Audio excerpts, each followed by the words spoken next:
Parents of tweens, if you're familiar with far-off drop-offs... Dad, stop, right here. Or get DMs about what's for dinner, you may be experiencing tween milestones. For your son or daughter, these can start at age 9. HPV vaccination, a type of cancer prevention against certain HPV-related cancers, can start then too. For most, HPV clears on its own. But for those who don't clear the virus, it can cause certain cancers later in life. Embrace this phase. Help protect them in the next. Ask their doctor today about HPV vaccination. Brought to you by Merck.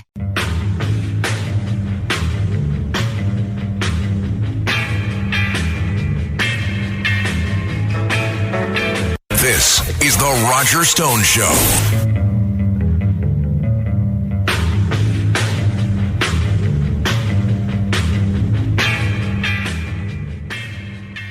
And this is The Roger Stone Show, the place to go if you love politics. I'm privileged to have stepped into the shoes of my great friend, the late, great Lou Dobbs, a great journalist, a great patriot, a great advocate for truth, winner of both an Emmy and a Peabody in his distinguished career. And I am, of course, new to broadcasting, in a sense, and I've learned so very much by watching him.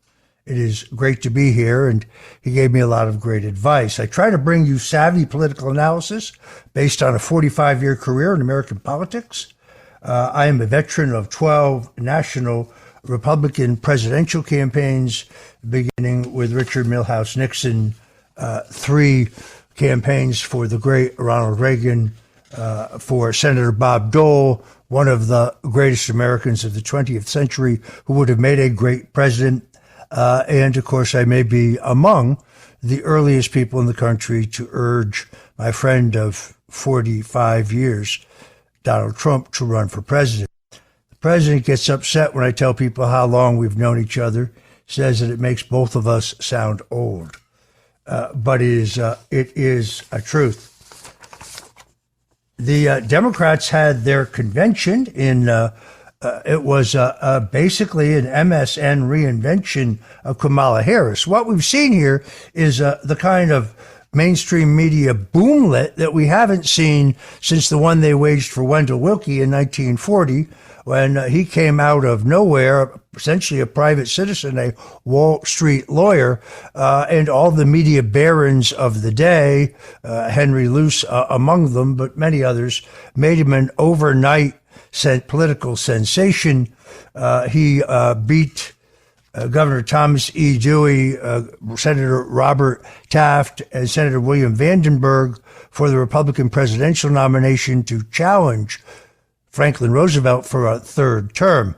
It was, up until now, the greatest media invention of a candidate, but right now the media is trying to remake Kamala Harris into something she is not, an advocate for strong borders, a tough prosecutor, and at the same time pretend like she was never involved in the Biden administration. I mean, Joe Biden, who's he?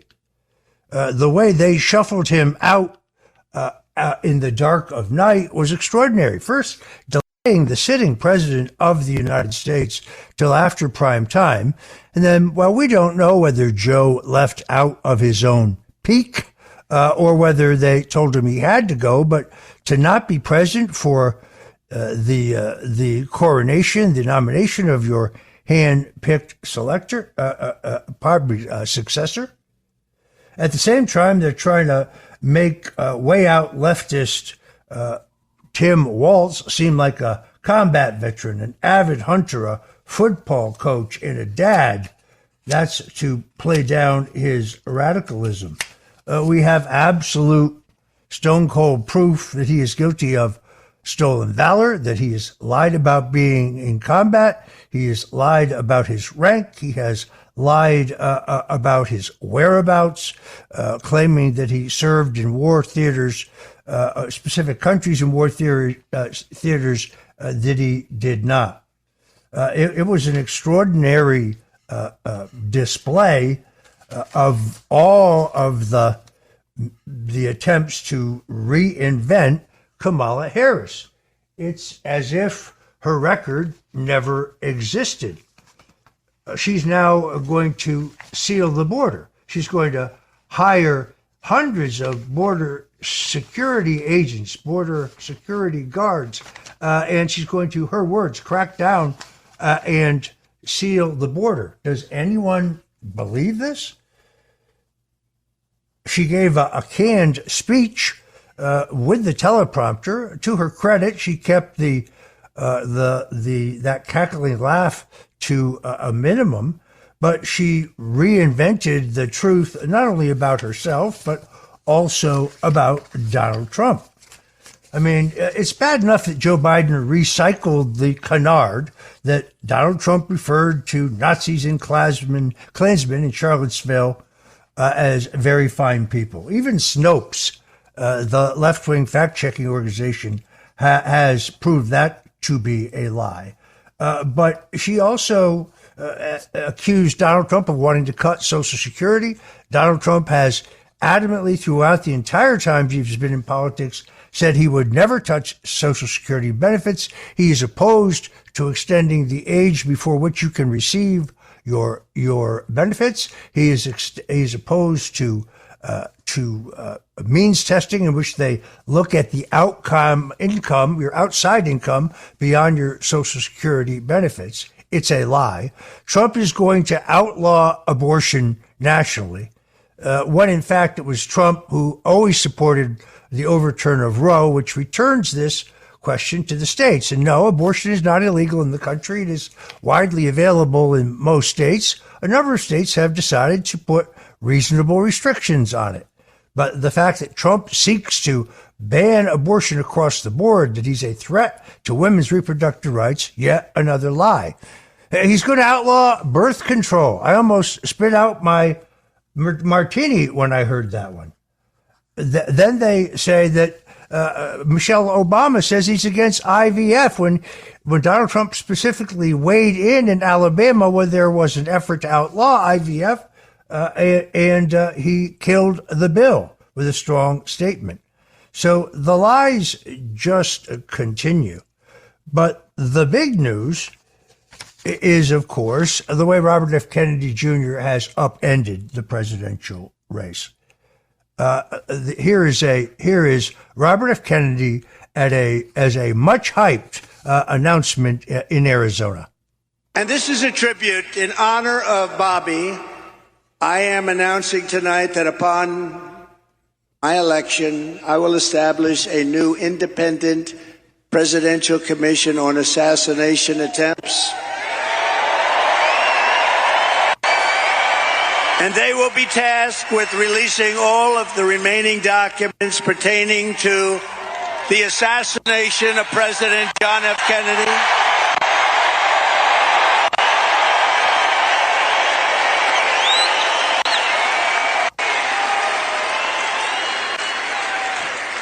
And they will also conduct a rigorous review of the attack last month. But I tell you, I have never had more people ask me, please, sir, release the documents on the Kennedy assassination.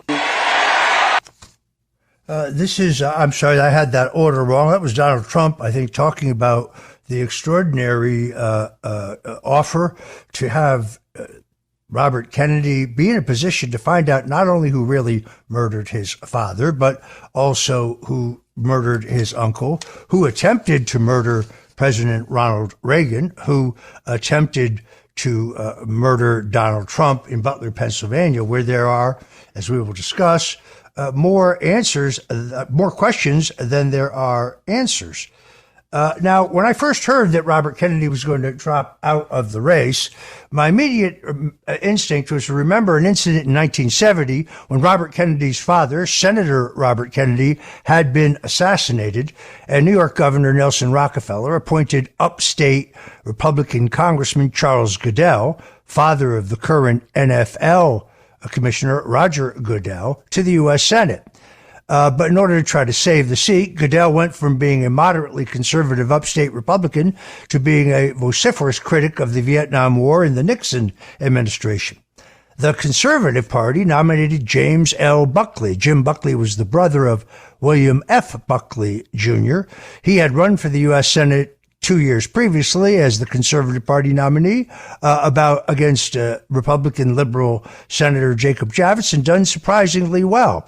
And the Democrats nominated Richard Ottinger, a wealthy left-wing congressman from Westchester. It was a tight three-way race, but Goodell was running third. So Goodell leaked the word that he was dropping out of the race. Then he bought TV time and hyped it extraordinarily. Then, of course, he went on television and announced that he wasn't going to be withdrawing, getting millions of dollars worth of publicity.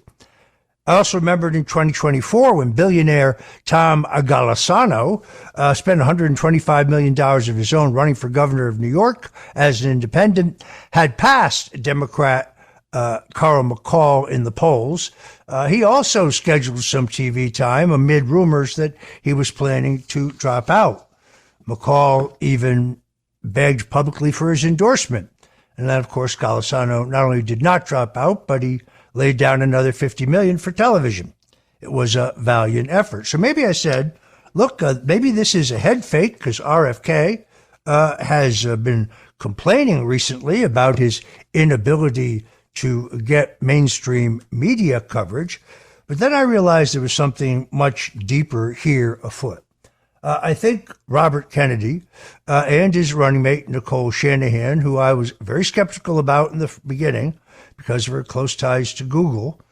We had Dr. Robert Epstein here on our shows just a couple weeks ago telling us about how Google is one of the main culprits of the manipulation of media online, particularly involved in a political context. But in the end, I think he recognized that just as the Democrats were going to rig the rules against him, the way they kneecapped Bernie Sanders twice, and then rigged the rules against him running as an independent. Democrats going to court in New York State and New Jersey to try to get him removed from the ballot. They may ultimately be successful in New York. He's appealing what I think is a ridiculous ruling there. But what could be more anti-democratic than keeping people off the ballot? RFK will be on the ballot in New Jersey. So in order to talk to us about the Kennedy campaign, we're going to be joined by Jeff Hutt, who was the national political director of the recently suspended Kennedy campaign. He's going to join us here on the Roger Stone Show on the Red Apple Audio Network. You're not going to want to miss this because we get some of the inside about not only this decision, but what its potential impact may be. So we'll be right back with our guest, Jeff Hutt, National Director of Robert F. Kennedy's presidential campaign. This is the Roger Stone Show.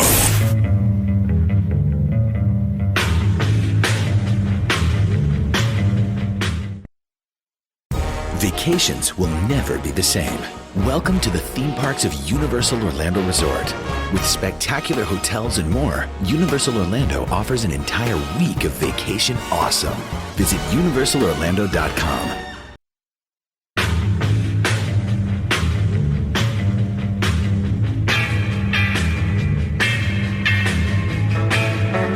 This is the Roger Stone Show.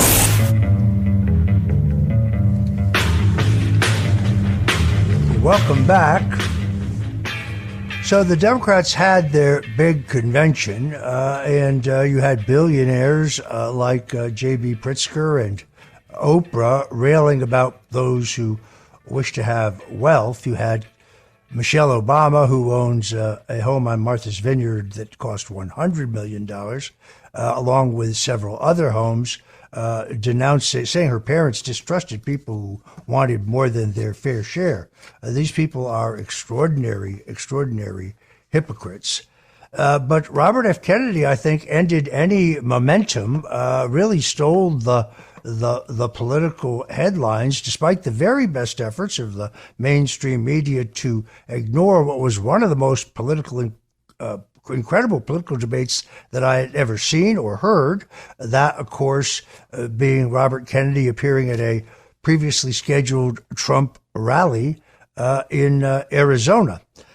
This is really an extraordinary, gripping I mean, just an extraordinary political moment. Let's listen to RFK. A few weeks later, I met again with President Trump and his family members and closest advisors in Florida.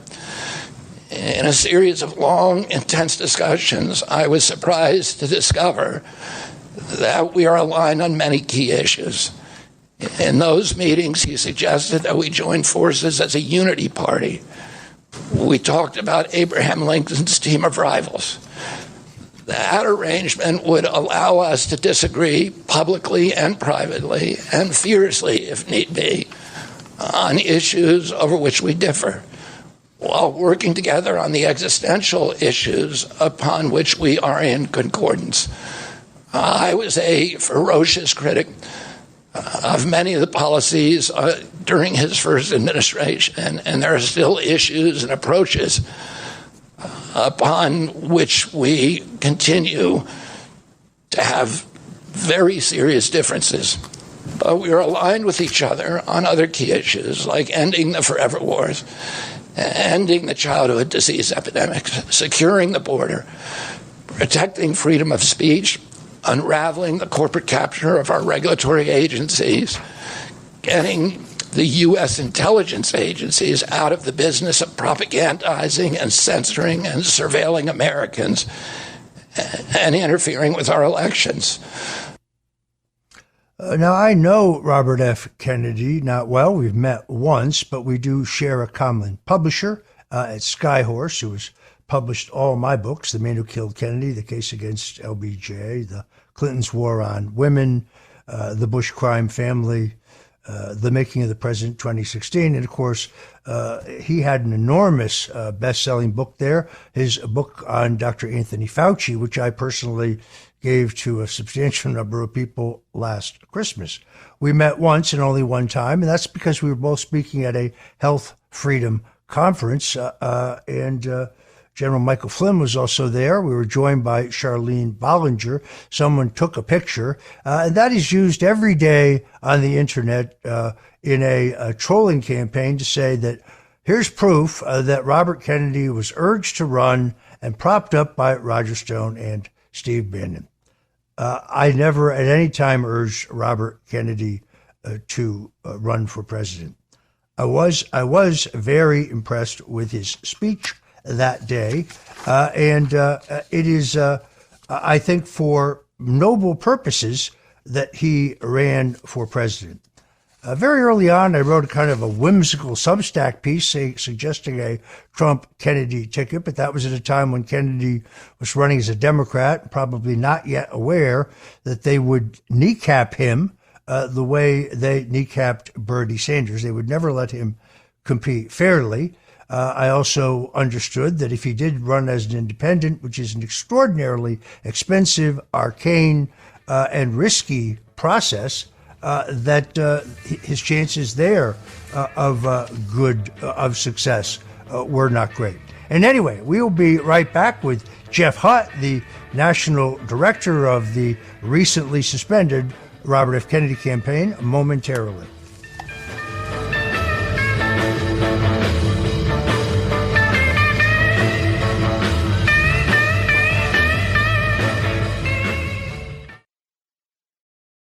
This episode is brought to you by Netflix. 3 couples, 4 vacations, a lot to unpack.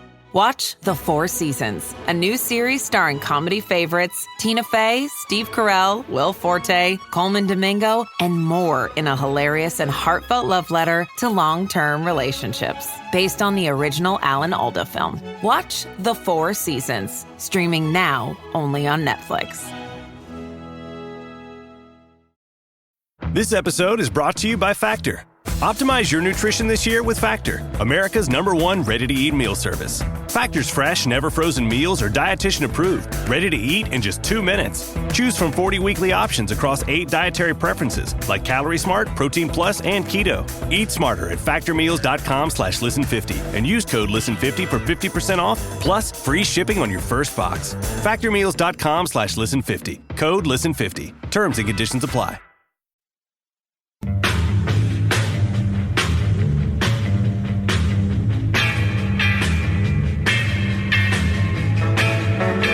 This is The Roger Stone Show.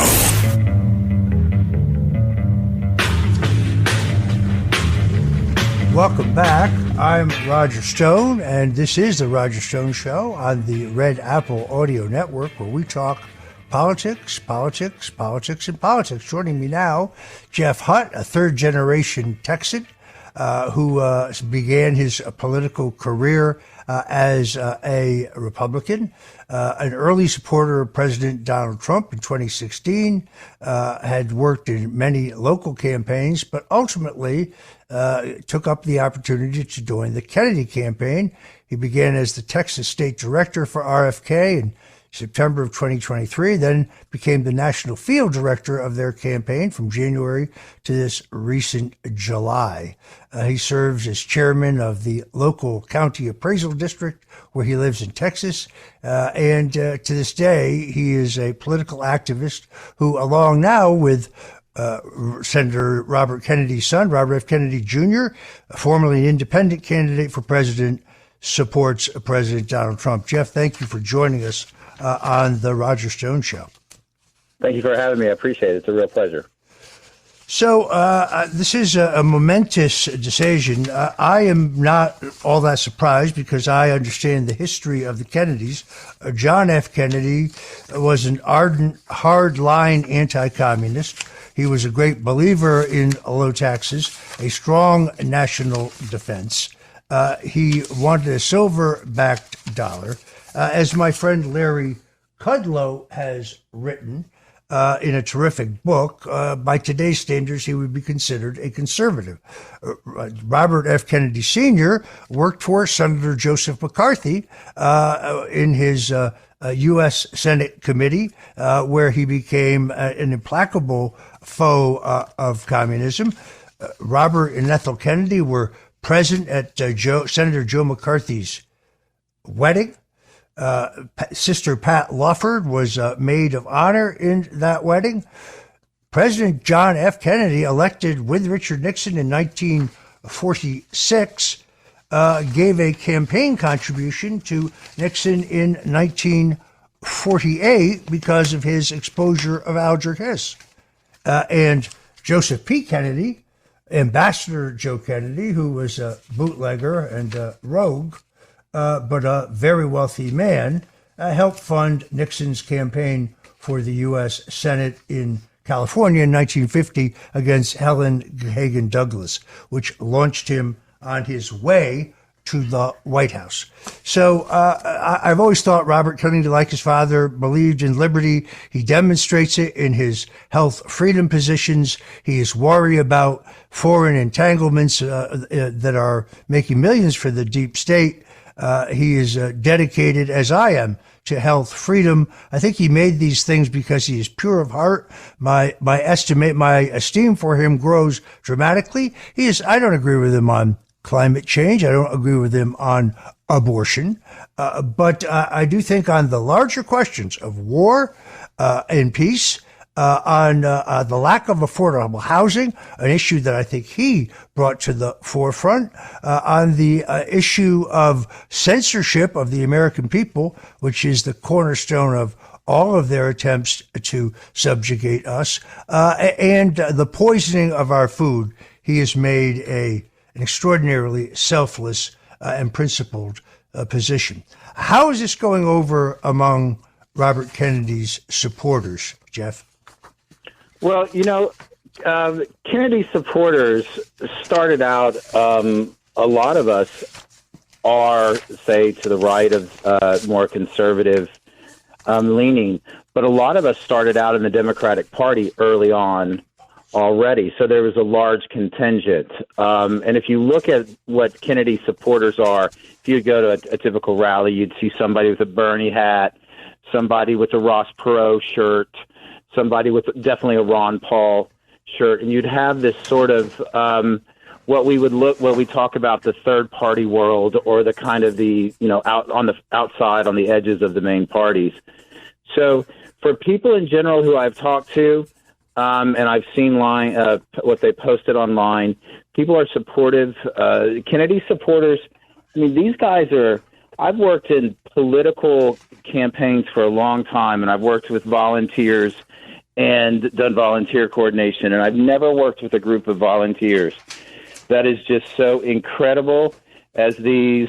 I mean, really, I use the term walking amongst giants. These folks are people who were C-level executives of companies, all the way down to medical doctors, all the way. I mean, it was a lot of times what we call liberals will try to talk about conservatives as being sort of uneducated, but these were like conservative intelligentsia who had, because of things such as COVID and medical freedom, had really taken this conservative line when it came to censorship and topics such as these.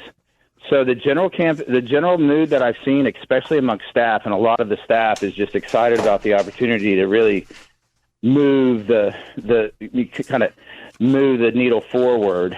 But volunteers and everybody seems to be pretty much supportive. It's been a short time so far, so I think a lot of the volunteers are processing it. But I figure in time that they're smart people. They're going to come around to that Donald Trump represents Kennedy's best opportunity to get the community's viewpoints and ideas onto the national level, and actually something happen to it. All right, we're going to have Jeff, we're going to have to take a quick break, and we'll be right back to continue discussion of the impact of this extraordinary news in which the scion of the leading Democrat dynasty in the country endorsed the Republican candidate for president, Donald J. Trump. Stand by. We'll be right back. This is the Roger Stone Show.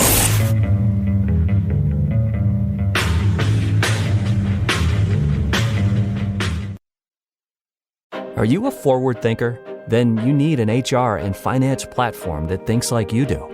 Workday is the AI platform that helps propel your organization, your workforce, and your industry into the future. Workday, moving business forever forward.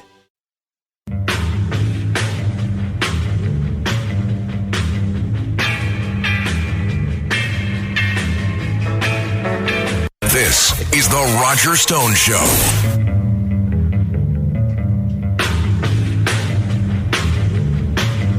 Welcome back. This is Roger Stone, and we are privileged to have Jeff Hutt, who is the National Field Director for the recently suspended campaign of Robert F. Kennedy.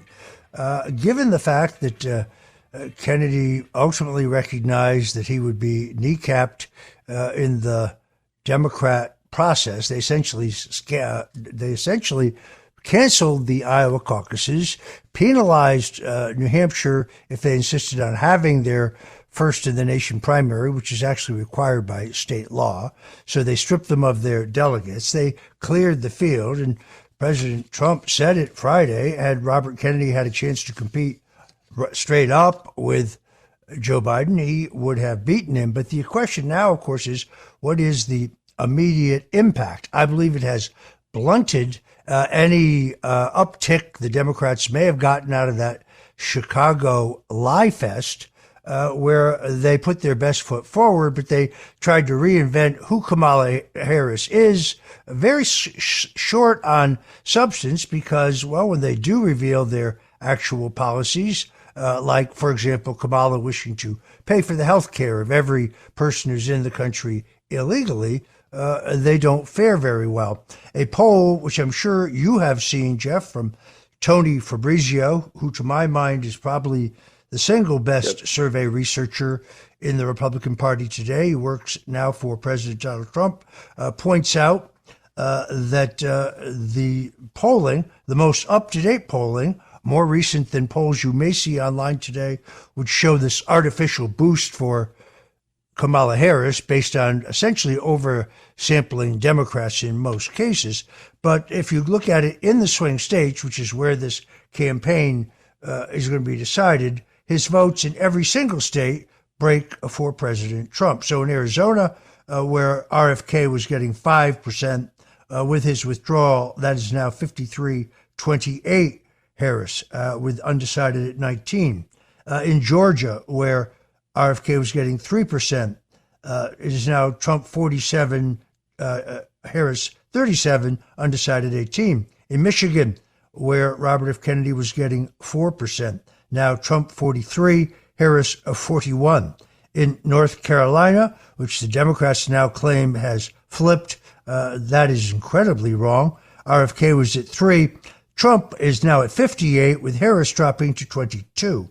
And in Nevada, where RFK was getting 4%, you see they go 66 to 16, for Harris. And in Pennsylvania, where RFK was at 4, they break 49-33 for Trump.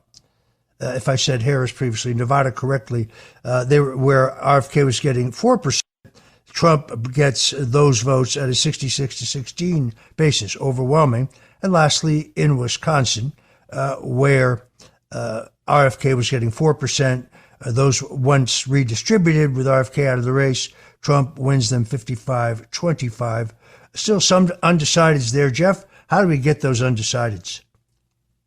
Well, I think what a lot of the polling doesn't take into effect is that there were a lot of folks who were on the fence about, a lot of Democrats who were on the fence about Donald Trump. I think the lawfare, the lawsuits against him, these things really affected, that affected all Americans, not just Republicans.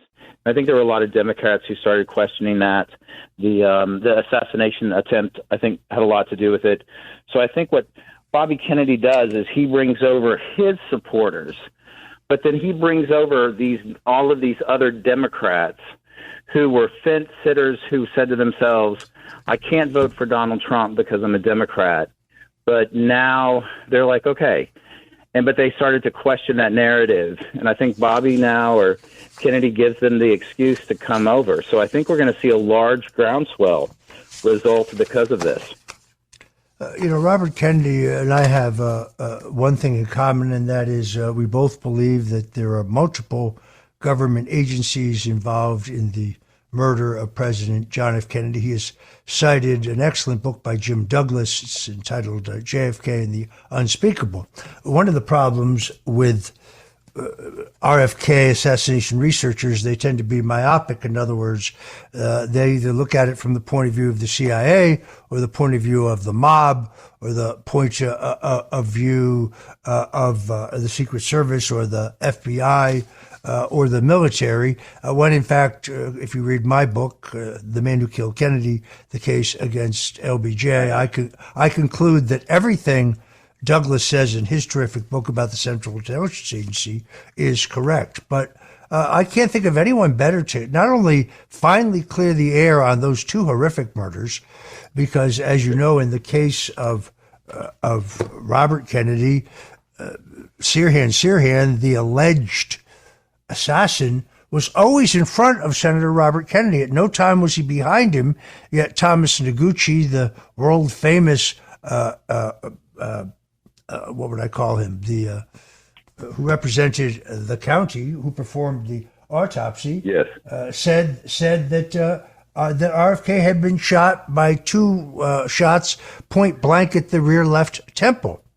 So if the coroner, Noguchi, who was world famous, said that, and all of the bullets, as RFK pointed out, are accounted for, that were shot wildly by Sirhan, a man who appears, based on his actions and the things he wrote in prison, to be under the control of MK Ultra. When RFK did a terrific interview with Mike Tyson, of all people, on this very topic, it was censored by YouTube. It was censored broadly across the internet. Absolutely outrageous. So I think this is an area where the president recognizes he's always had his own skepticism.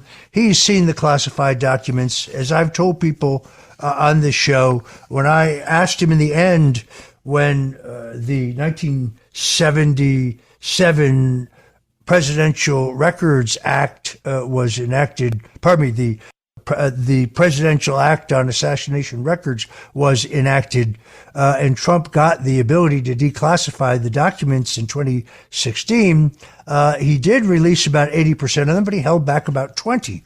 And I asked him why. First of all, he told me that Mike Pompeo, the then, I believe, CIA director, later Secretary of State, said that it would expose the agency's methods and sources, which I don't think is a good answer.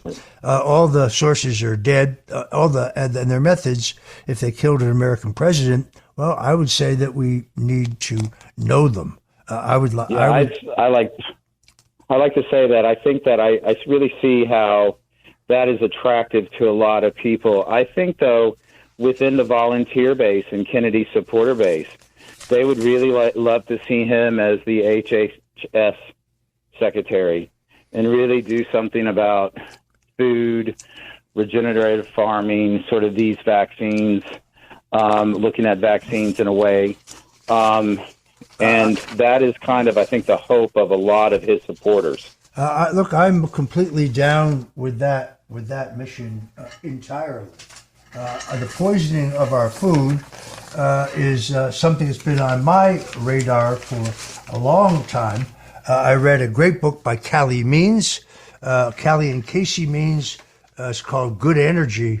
And Robert Kennedy has identified the number one issue probably in the country beyond war and censorship, which he said that our food has been poisoned. To have him as a positive pressure on the Trump administration to drive that agenda, because the president loves children. And I think that he, along this entire process, he's gotten red pilled about many things, but he's given RFK that commitment, and that is a vitally important drive. HHS, and I've written this in Substack, I would love to see him there. I'd love to see him he could be great at FDA or NIH. I want him to have the maximum impact. He's an enormously capable and very, very learned and intelligent person who's been on his own odyssey. He's had a rough life. He's had his own problems. Who among us is perfect?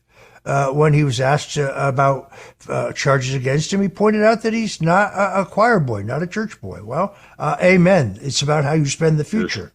Who among us is not? Nicole is a great addition to that team too. She brings over the. I agree with that. We have a clip here from RFK that I'd like to run. Oh, absolutely. I'd love to hear it. Yeah. A few weeks later, I met again with President Trump and his family members and close advisors in Florida. In a series of long, intense discussions, I was surprised to discover that we are aligned on many key issues. In those meetings, he suggested that we join forces as a unity party. We talked about Abraham Lincoln's team of rivals. That arrangement would allow us to disagree publicly and privately and fiercely, if need be, on issues over which we differ, while working together on the existential issues upon which we are in concordance. I was a ferocious critic of many of the policies during his first administration, and there are still issues and approaches upon which we continue to have very serious differences. But we are aligned with each other on other key issues, like ending the forever wars, ending the childhood disease epidemics, securing the border, protecting freedom of speech, unraveling the corporate capture of our regulatory agencies, getting the U.S. intelligence agencies out of the business of propagandizing and censoring and surveilling Americans and interfering with our elections. I had to play that again because I think it really sums up why RFK had made this incredibly selfless decision. And look, I have completely changed my view about Nicole Shanahan. To begin, on her political giving and her closeness to Google, I was skeptical. I was completely wrong. She is a woman of great integrity who loves her country and also put, her own first wishes aside for the good of the country. So I think she's the one who her podcast interview, I think, kind of pushed this forward. If there was any hesitation in the Kennedy campaign, she did that, and I think she's great. I think she represents the only real mama bear in the political world right now, this presidential sphere. So I would love to see Trump come out, Mr. Trump come out, President Trump come out, and really take advantage of what she brings to the table as well as Mr. Kennedy. Unfortunately, we have to leave it there. Jeff Hutt, we're going to have you back to keep tabs on this presidential race. But thank you for joining us on The Roger Stone Show. Thank you, sir.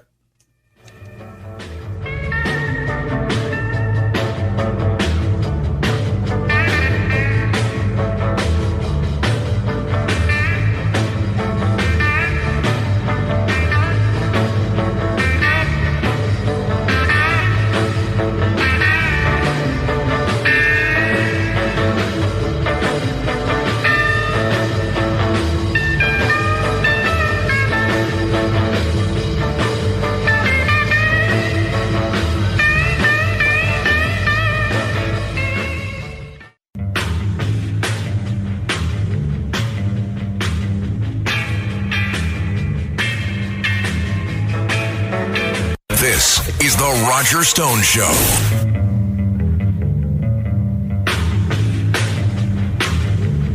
Welcome back. This is Roger Stone on the Red Apple Audio Network. Please go download the Red Apple app on your phone so you don't miss any of the amazing programming we have. Today, we listened to a clip of Robert F. Kennedy Jr. saying that one of the principal reasons why he decided to withdraw from the race, despite including the futility of being basically kneecapped by the national political and Democrat establishment, was his concern about war.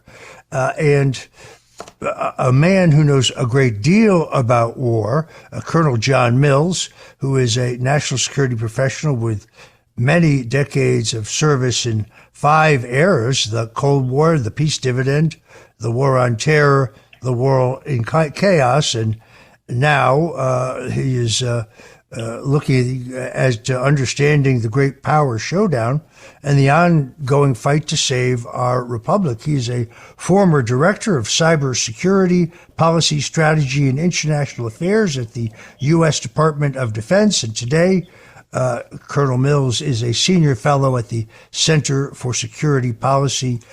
He's been among our most popular guests here on the Roger Stone Show, and he joins us now. Hey, Roger, thank you. Always an honor to be on the show with you.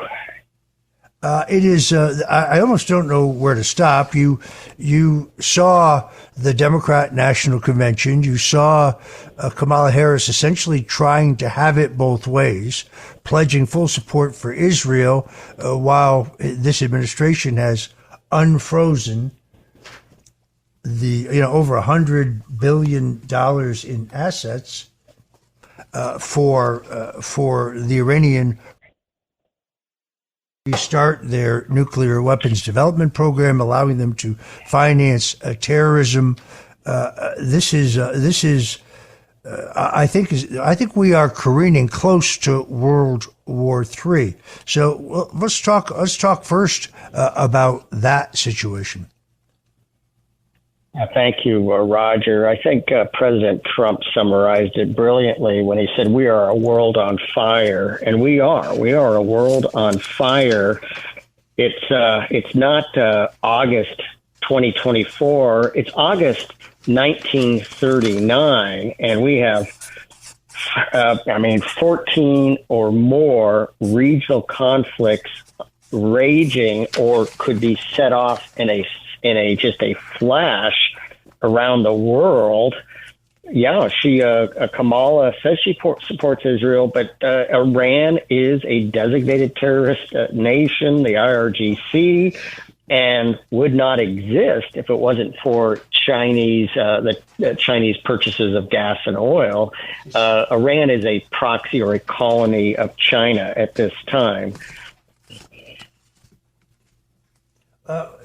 We know that the Chinese have mounted what they tell us is a spy base on Cuba, which is extraordinary because this is reminiscent of what happened in 1962 when the Russians mounted missiles pointed at the United States. Some national security advisors that I speak to believe that there may be weaponry there beyond just the fact that this administration doesn't seem to do anything about them spying on us 90 miles from our shore. Yeah, Roger. They what they do is they actually kind of have Florida surrounded between Gulf oil platforms that actually trace to China. So they got the Caribbean side of the Florida covered. They got south of Florida covered with the Wall Street Journal says they don't have just one spy base. They have 5 spy bases.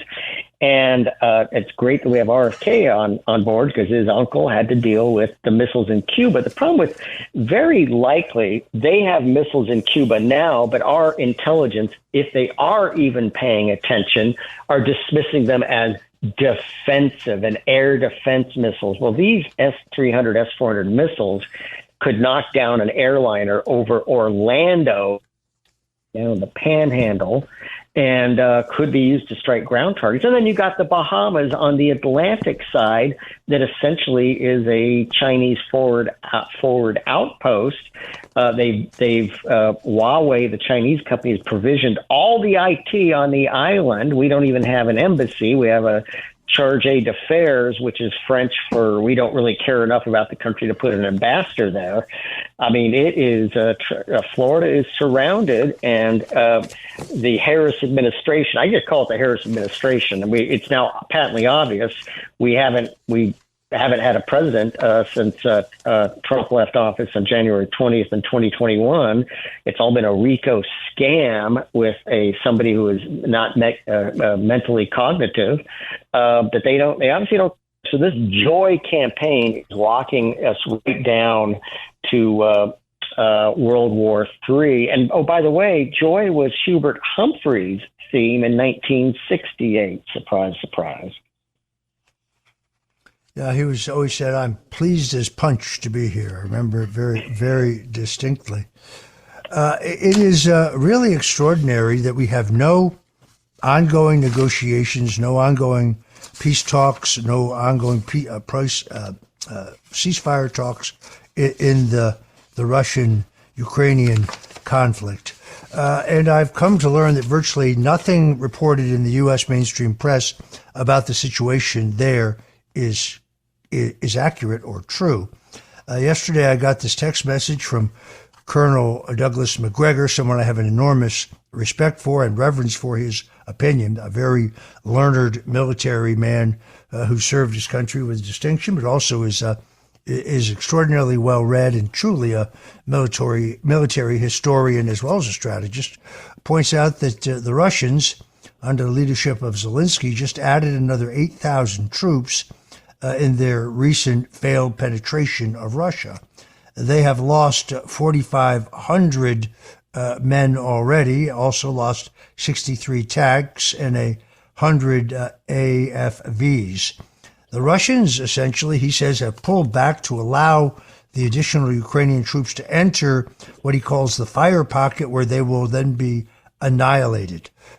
Your assessment of what's going on in the Ukraine-Russia conflict? Yeah, thanks. This is fascinating, since in July and August of 1943, the greatest tank battle ever in human history raged for 2 months on this exact same spot. So far as we know it, the Ukrainians have occupied roughly 22 Manhattan equivalents inside of Kursk, the Kursk Oblast. Now, was this their strategic plan? McGregor, who I have great respect for, is looking at it as some kind of ruse to draw the Ukrainians in. Maybe we'll see. But I think what started in many ways as an attempt to as much an information operation campaign, but to grab as much territory as possible in advance of negotiations, I think they found a relatively lightly defended area, and that's been along the battle line. They've reintroduced, at least for the time being, some form of maneuver. Maneuver has been shut down on both sides, essentially since spring of last year, with the pervasive use of small drones that has made any movement by any significant movement extremely costly and vulnerable. So I think at this point in time, Ukraine is essentially trying in advance of negotiations to occupy as much territory as possible, and we'll see how it turns out, and any repositioning of Russian troops to. Folks, if you're just tuning in, pardon me, we're talking to Colonel John Mills, former Director of Cybersecurity Policy, Strategy, and International Affairs in the Office of the Secretary of Defense. Colonel Mills has had an immense impact on a number of significant national security events over the last 40 years. He has served multiple combat tours. His service has been both in uniform and as a senior civilian for the Department of Defense, and included service with the National Security Council at the White House during 2 different administrations. This is why I so highly regard his opinion. I don't understand how the Ukrainians are not running out of men. I keep reading that it's the Russians who are conscripting 18 and younger men. But at some point, do the Ukrainians not run out of cannon fodder? Well, yeah, I think that's a constant struggle on both sides, is to maintain a flow of personnel. And, this is the danger of any advance into somebody else's territories. Eventually, your lines of communication come along and you become vulnerable at your side. So this has been a constant struggle on both sides. And really, I look at it, and in ground combat situations, sometimes you move and you're told bad intel. There might be forces there might not. And you realize, what was supposed to be just a simple little raid, well, there's really nobody there. But, did the Russians pull back to reinforce Donbass already? We don't know. It's still a bit early to tell, but so far, they are occupying essentially 22 Manhattan equivalents. But it's tenuous. I think both sides have a significant challenge with creating enough mass at the right place at the right time to make decisive, game-changing moves. The grinding moves on the ground are very tactical, and they're not really so far really on either side. I mean, we're at a stalemate, and we have been a stalemate since early 23 on this whole thing on the ground. And, but the concern is expansion. The concern is if this is a real and successful ground incursion into Russia, and this is significant inside of Russia, what is Putin going to do now that his actual sovereign territory is being invaded? Is he going to try to envelop them and destroy them like the Germans in 1943? Is tactical nukes on the table? Is another area I've been watching, I've been very concerned. You have Chinese forces have actually been flown into Belarus, and essentially it's a small contingent, but you also have Chinese naval ships in the Baltics. Are they potentially, as a counter to this move, going to move across the Suwalki corridor from Belarus to create a land bridge to the Kaliningrad enclave, which would occupy Polish and Lithuanian territory? I mean, this again, I look at the Ukraine as only one of 14. You got to look at every single country is a colony, including, there was a great piece in the Hill about a month ago. Russia is a colony of China. Iran, North Korea, Venezuela, they're all colonies of China at this point in time. And so this is where we have a world on fire, and it really ultimately all roads lead to China, because this is part of the no limits agreement to collapse America, and they're getting great help from the Harris team because they obviously don't care. They're corrupt, and they are just dancing around saying joy. I'm seeing all I see at these gatherings. I was at the county fair, and the Democrat booth was filled with a bunch of angry-looking old white ladies that didn't get the joy memo and seemed to be waiting for Bella Abzug to leap from the grave and save them from their miserable lives. All right, we're going to have to take a quick break. We're here with Colonel John Mills. When we get back, we're going to talk about his amazing book, War Against the Deep State. This book really helped red pill me, and I knew a lot. We'll be right back. This is The Roger Stone Show.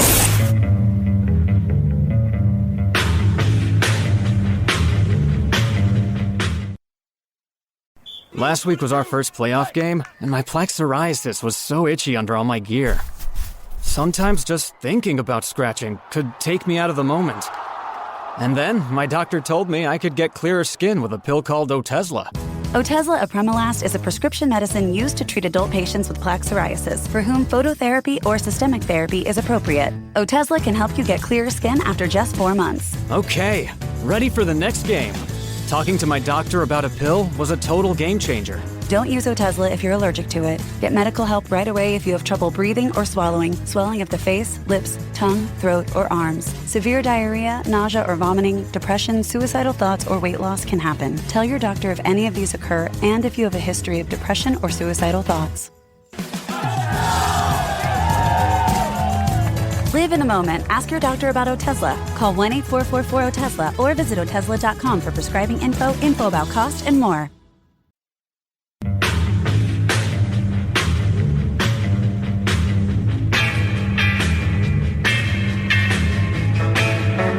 This is The Roger Stone Show.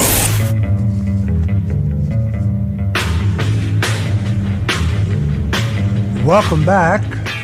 I'm Roger Stone. We're here with Colonel John Mills, a defense and security expert who has served 2 administrations. I have to ask you, Colonel Mills, every day I learn more about Governor Tim Walz and the truth about his military service. I saw a video that he claimed in a 9/11 memorial service, which was held on the 20th anniversary of 9/11 in 2021, that he had deployed to Iraq, although the Minnesota governor was never actually deployed to the Middle East whatsoever. His commanding sergeant officer who served along with him in the National Guard has recently spoken out, claiming that the Minnesota governor left his battalion high and dry, as well as leaderless, when he suddenly backed out of his position prior to their deployment to the Middle East. That outspoken veteran went so far as to say that the person who replaced Walz in their battalion, a man named Tom Behrens, was the man. Walz never actually deployed to the Iraq War. Then in 2007, appearance in C-SPAN, Governor Walz claims he had been deployed during the Iraq War under Operation Enduring Freedom and in the early stages of the war in Afghanistan. The only time Walz was actually visited Afghanistan was during a congressional delegation in 2008, long after he had left the service and had been elected to Congress. This list goes on and on. The media keeps insisting that these things are not true. We've only got about 2 minutes, Colonel Mills, but as one who has served, how do you feel about this? This is absolutely stolen valor. Walz has just lied through his teeth. It's reprehensible.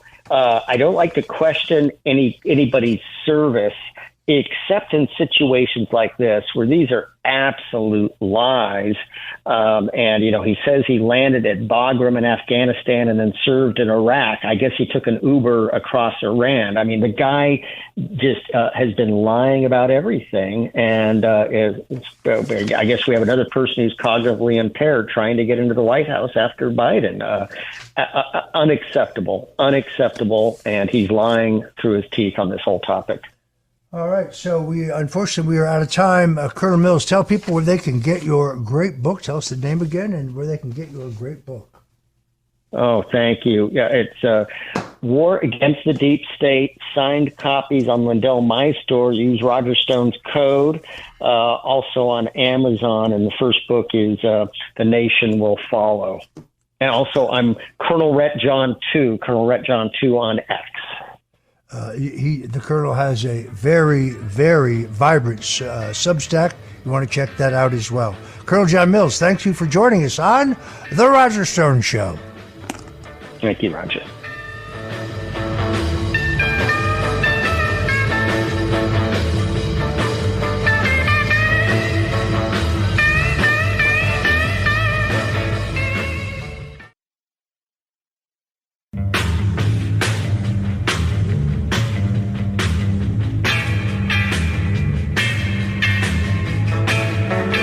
This is The Roger Stone Show.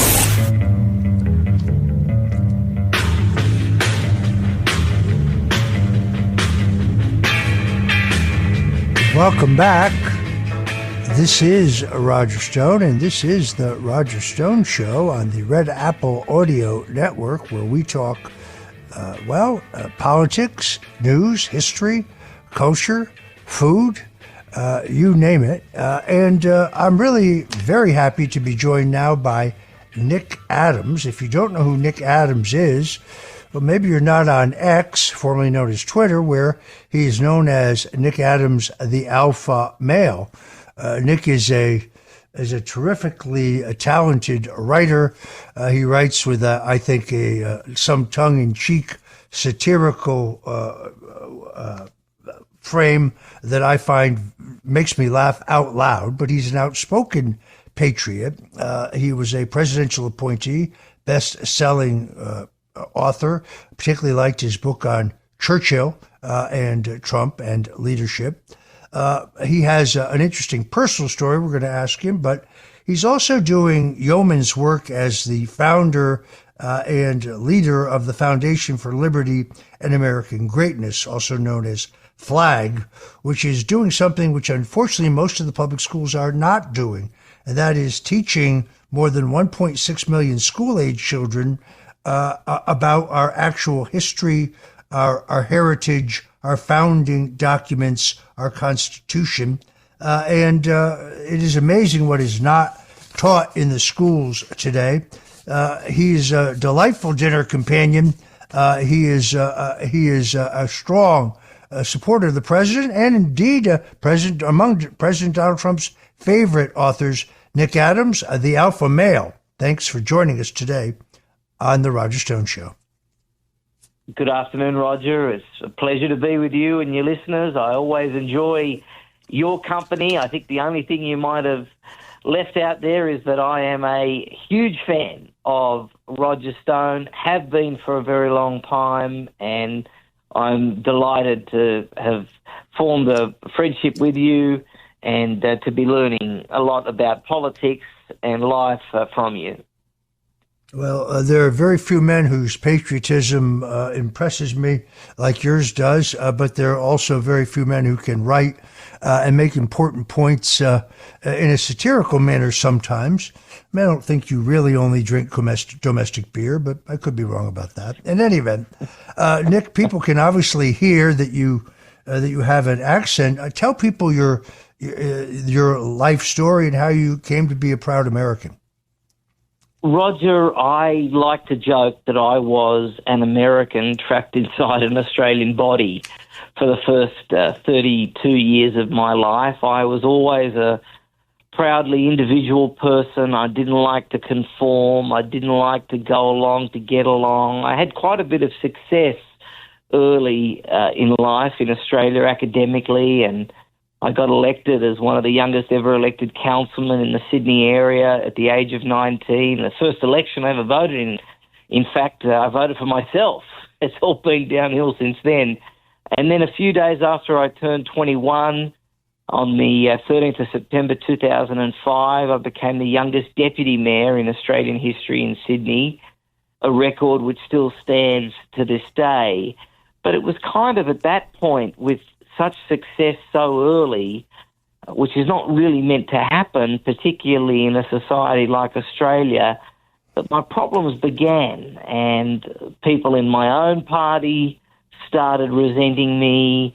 People in the media started going after me. And there's kind of a reason, I think, that all of your listeners will know that every single person that they might know from another country that is famous doesn't live in Australia or that particular country. They live in the US, and that's because this is the place where success is still admired and aspired to and not resented.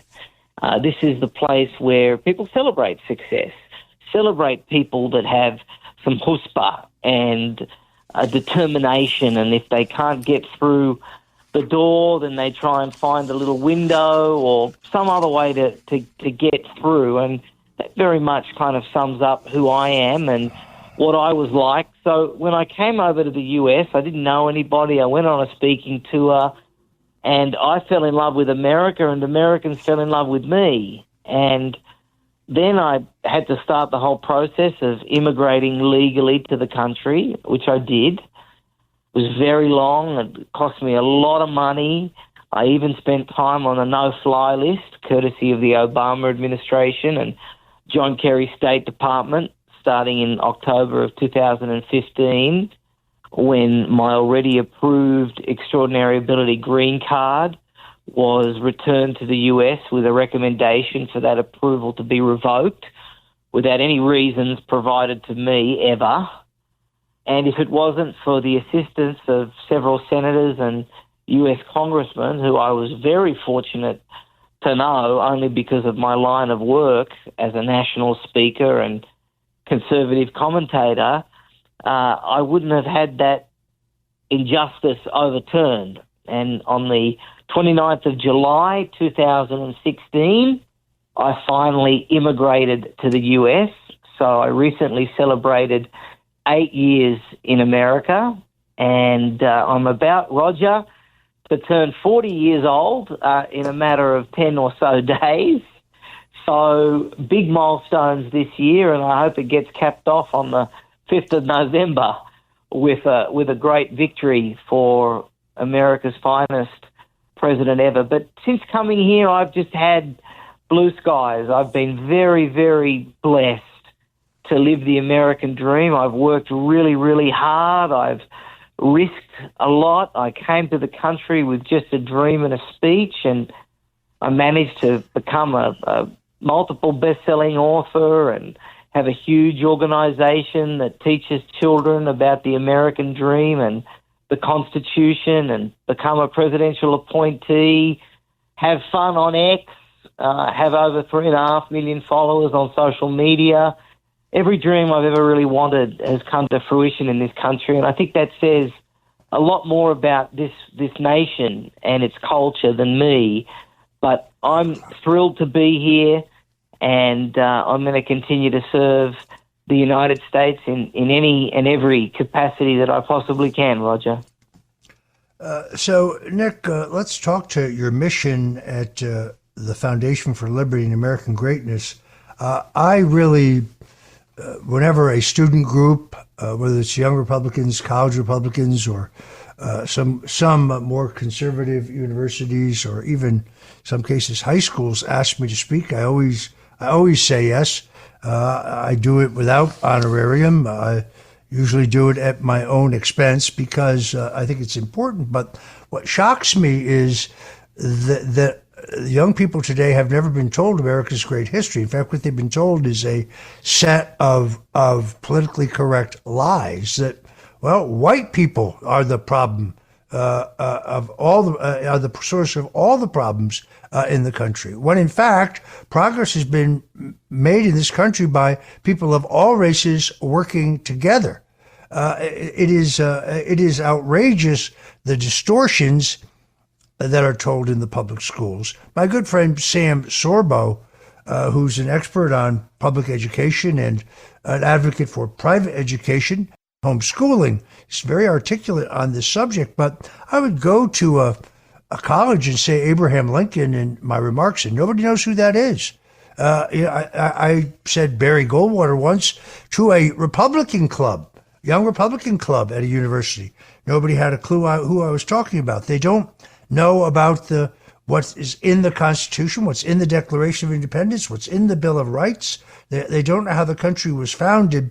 You have mounted what began as a one-man effort to change that, and through the support of tens of thousands of Americans who have generated generously, you're changing that. So we've got about 2 minutes before we go to break. Tell us about that, and then we'll be back with more of the alpha male. Go on X right now, folks, and find Nick Adams at the alpha male. You won't be sorry. We'll be right back with Nick Adams, who is, as I say, the head of the Foundation for Liberty and American Greatness, FLAG, a nonprofit organization that seeks to teach young people what America's greatness came from.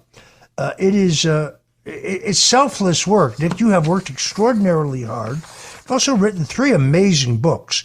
President Donald Trump was so impressed with Nick Adams that after he read one of his books, he appointed him to the board of the Smithsonian Institute for a 6-year term, which is great because ultimately the Smithsonian can acquire the original Roger Stone Did Nothing Wrong t-shirt, which I'm sure they're going to want to display there at some point. Folks, we'll be right back with Nick Adams right here at the Red Apple Audio Network. Please don't go away. This is the Roger Stone Show.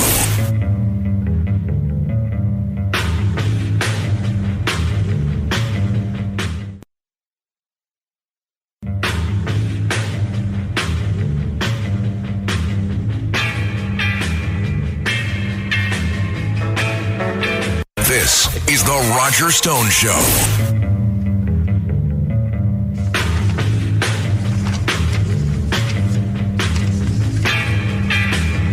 And we're back. This is Roger Stone, and this is the Roger Stone Show.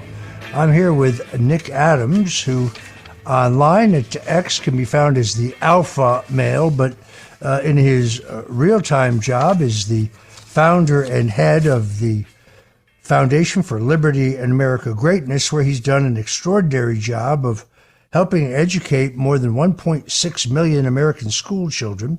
His work has been recognized by governors in Arizona, Texas, Kentucky, Oklahoma, Nebraska, Arkansas, and South Carolina.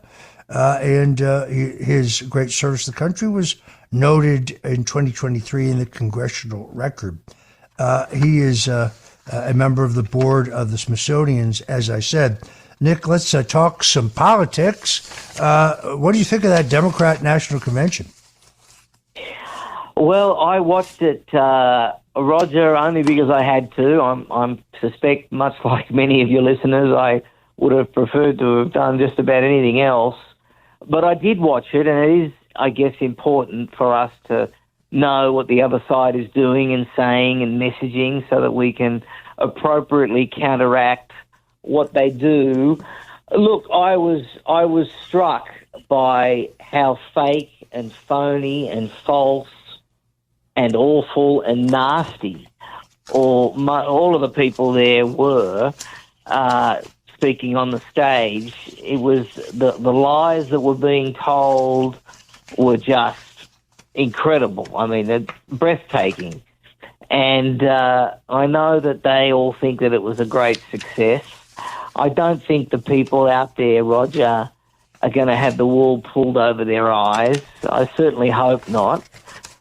You had Michelle Obama, and look, the Obamas are very talented people, but they are also very anti-American, and they are very socialist, and they are not good for the country. They're not good for America's future, and if we want to make 270 or more, 300 years as a superpower, then we certainly don't need their kind and their kind of ideology in the White House or anywhere near national leadership, to be honest with you. So, look, I think this is her high watermark. I think her honeymoon is ending. I like what happened with RFK in Glendale on Friday afternoon. The size of that crowd was just incredible. So I'm very optimistic that President Trump is going to win. It will be close. There's no doubt about it. Unfortunately, if you just have a look at the last two elections, even though it shouldn't be close, Roger, as you and I well know, I think President Trump should win all 50 states. But realistically, we know that it's going to come down to about 40,000 votes spread over 4 or 5 states. And that's why every vote counts. That's why the RFK endorsement was dynamite.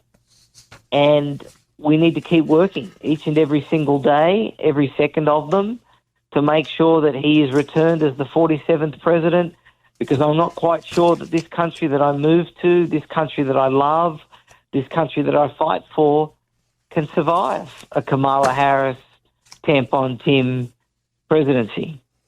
What I don't understand is whether the mainstream media is capable of mass hypnosis to try to persuade people that Kamala Harris is not at least partially responsible for our current condition. The idea that she would pledge to hire hundreds of new border security agents, crack down, her words, and seal the border, when undeniably she was in charge of the border policy that has let over 20 million, in my opinion, illegals into the country, and a disproportionate number of young Chinese and Middle Eastern military age, single men.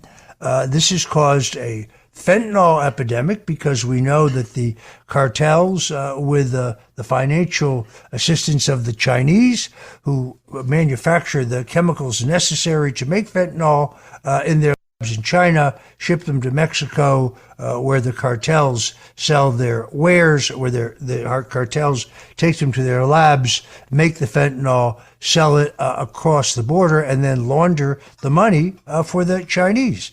This is happening. For her to suddenly wake up, here's an idea, that we should have no tax on tips. Now, this shows you the political genius of Donald Trump, and here's why.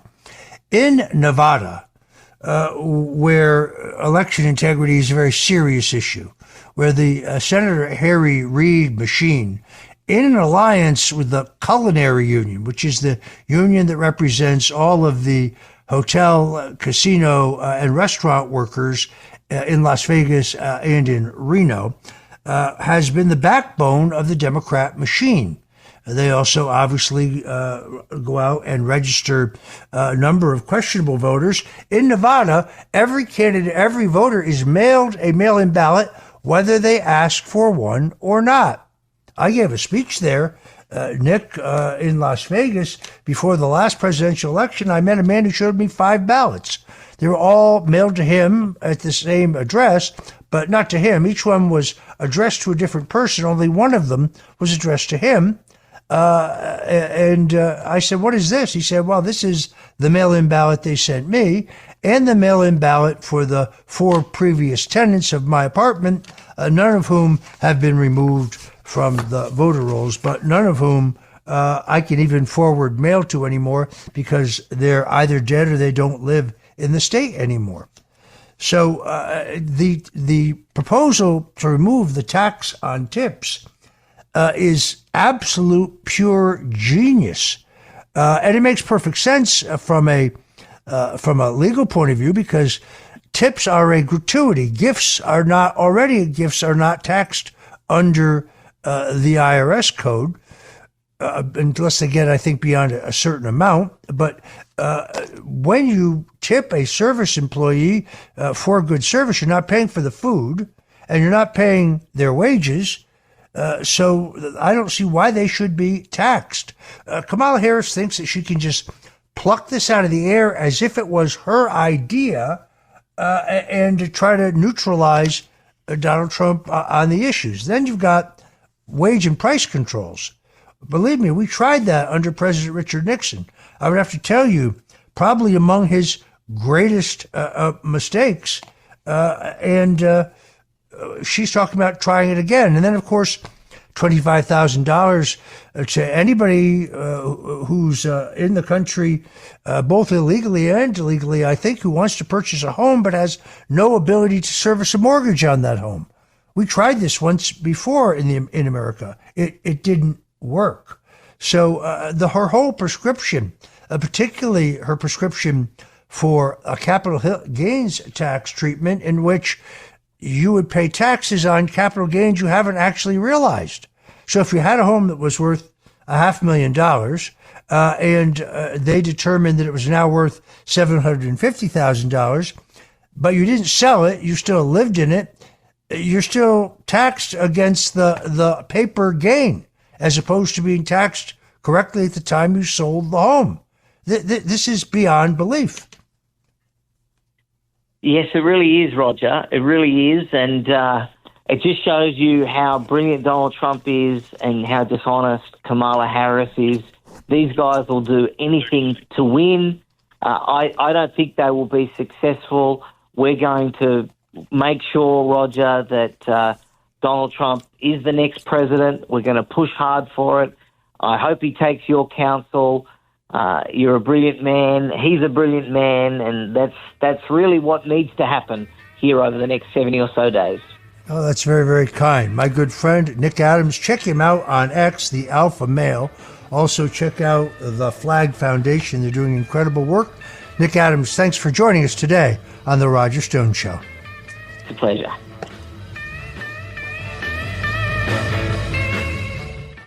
Richard Nixon. Well, I'm not a crook. Ronald Reagan. Tear down this wall. George W. Bush. I can hear you. The rest of the world hears you. And Donald Trump. And a friend of mine for a long time, he only likes politics. If you ask him about how are the Yankees doing, he has no interest. If you ask him almost anything, he likes politics, and he's a professional at the highest level.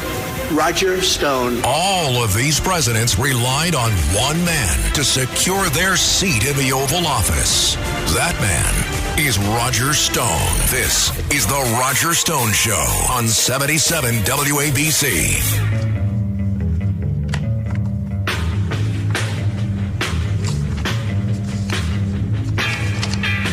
Welcome back. I'm Roger Stone. Thanks for joining us yet another Sunday on The Roger Stone Show. We're here at 77 WABC, the most influential, powerful AM station in the United States. And we talk with you every Sunday to give you the inside scoop on politics, news, history, and, well, style. It is amazing, the Democrat convention that just recently took place, either the outright lies, such as Donald Trump will cut Social Security benefits, which he has specifically denied from the beginning of the time he entered politics. Donald Trump, these are all quotes from Kamala Harris, sent armed mob to the U.S. Capitol. He fanned the flames. There was no armed mob. The only people with guns on January 6th were police officers and others in law enforcement. Not a single one of the protesters was found with a gun. That Donald Trump explicitly intends to jail journalists, political opponents, and anyone he sees as the enemy. False. He's never said anything of the kind. He has an explicit intent to deploy active duty military personnel against our own citizens. Where do they get this stuff? He's going to end Head Start and provide preschool and child care cuts for all those programs for children. They say that he doesn't fight for the middle class. He only cuts taxes on billionaires, when in fact he's cut taxes like John F. Kennedy, like Ronald Reagan, across the board, and a rising tide lifts all boats. I've never seen a much disingenuous psyop than what we saw at the Democrat National Convention. She has said that she would enact wage and price controls, and that big companies that sell us food are gouging us, that is the cost of high prices. Our own John Catsimatidis, the grocer, real estate and media magnate, was on with Maria Bartiromo on Fox, and he addressed that in terms that anyone can understand. If the manufacturers are charging you $1, yeah, you have to pay your payroll, you have to pay your rent, you have to pay your electricity, and the margin in supermarkets traditionally has been 2%. Yeah. The shrinkage, which is the stuff that disappears, traditionally has been 1.5%. Yeah. The inner cities, what the problem is, the shrinkage and this additional security has gone up to 6%. There you have it. John Katz telling it like it is.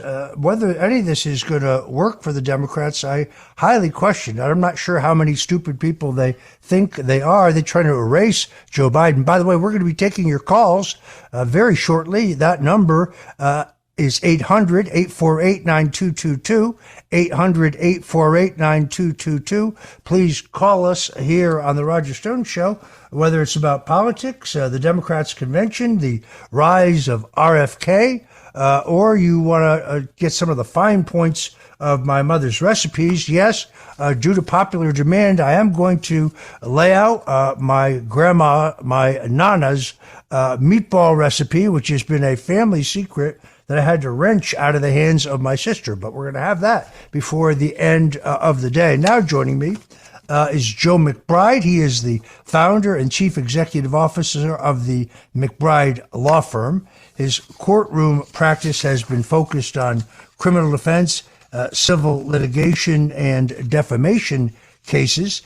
He has worked for defendants who were charged in January 6th. He also very famously represents Andrew and Tristan Tate, the advocates for hypermasculinity, sobriety, self-responsibility, fitness, all the things that the hard left in this country hate. They're being politically persecuted for that even while we speak.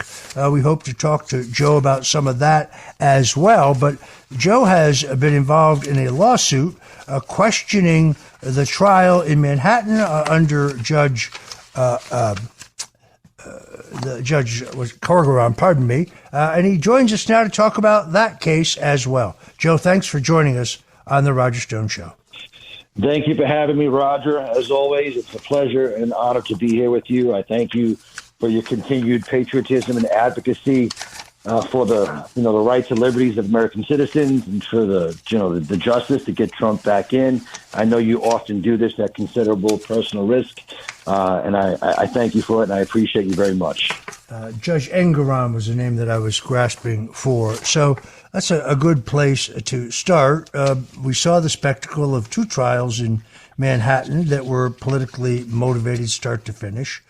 Judge Engoron deeply conflicted, essentially judged that Donald Trump was guilty of essentially, I guess, financial fraud, business fraud prior to his having a trial, and sought to undervalue his assets while accusing Trump of overvaluing his assets. This trial was a farce, and you and working with some other great people have decided to do something about it. Tell us about this lawsuit. So an amicus brief is a legal document that's filed in a court of appeals by a non-party to the case. So the brains really behind this brief is Isla Shapiro's team at the Manhattan Institute, who I worked with on this brief. And what an amicus brief allows people to do, public policy institutes like the Manhattan Institute, is to say, hey, listen, this is not only unfair to Donald Trump, but there are also serious public policy considerations at stake here. The outcome of this decision not only affects Trump, it affects New Yorkers across the board as well. So what do I mean by it? When you think about the judicial system, we know that the standard of proof in a criminal trial is beyond a reasonable doubt. And in most civil cases, the standard is a preponderance of the evidence, which means it's more likely than not that something happened. However, there is this sort of middle ground, an intermediary sort of no man's land, wherein when cases of fraud and other serious allegations are at stake, there is an intermediate standard of clear and convincing evidence. And under the clear and convincing evidence, I'll put it in layman's terms here, it is the removal of any serious doubt. So it's a much higher standard than the preponderance of the evidence standard. So we filed a brief alleging very succinctly and just there in black and white that Judge Engoron used the wrong standard, that he knew that it's par for the course in New York State that when there is a fraud case, that the clear and convincing evidence standard is what we use.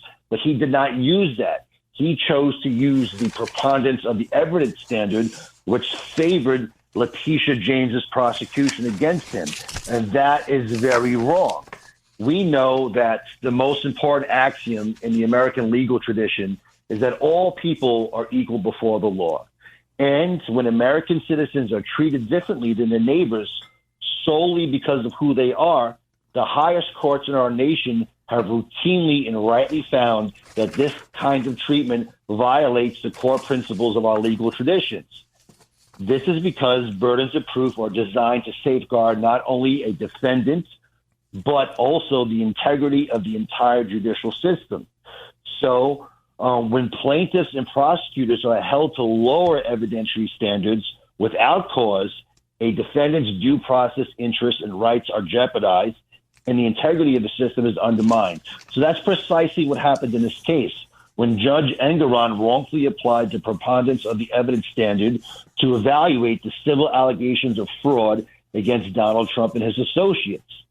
Now, the technical part of the brief contends that the allegations, which include quasi-criminal fraud, clearly should have been analyzed under the clear and convincing standard. But that's not what happened here.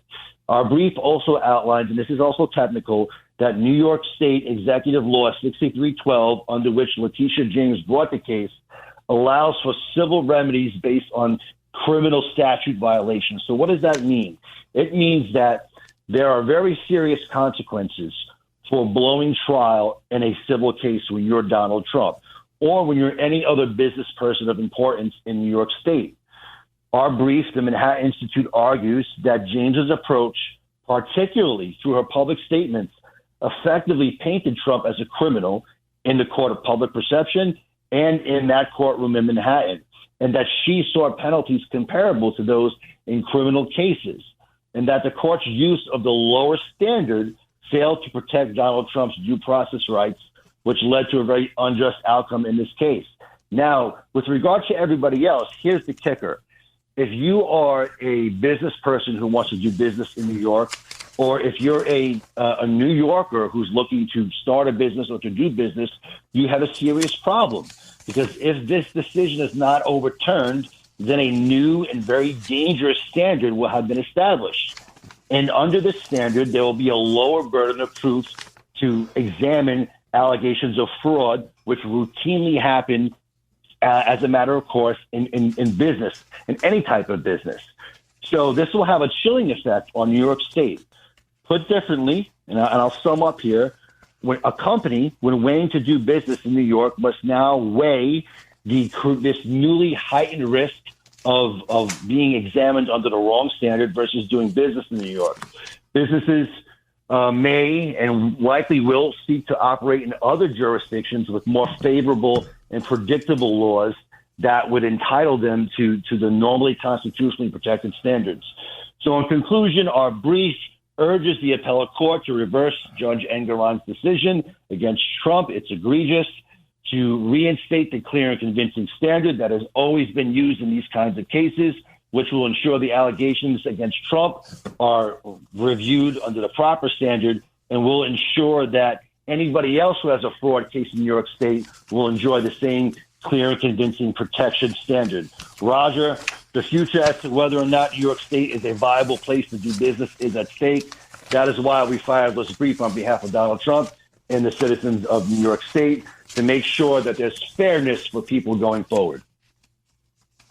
Folks, if you're just tuning in, we're talking to Joe McBride, to my mind, one of the toughest, smartest, and hardest working lawyers in America today, someone who zealously fights for the rights of his client. And in this case, he is working for the public good.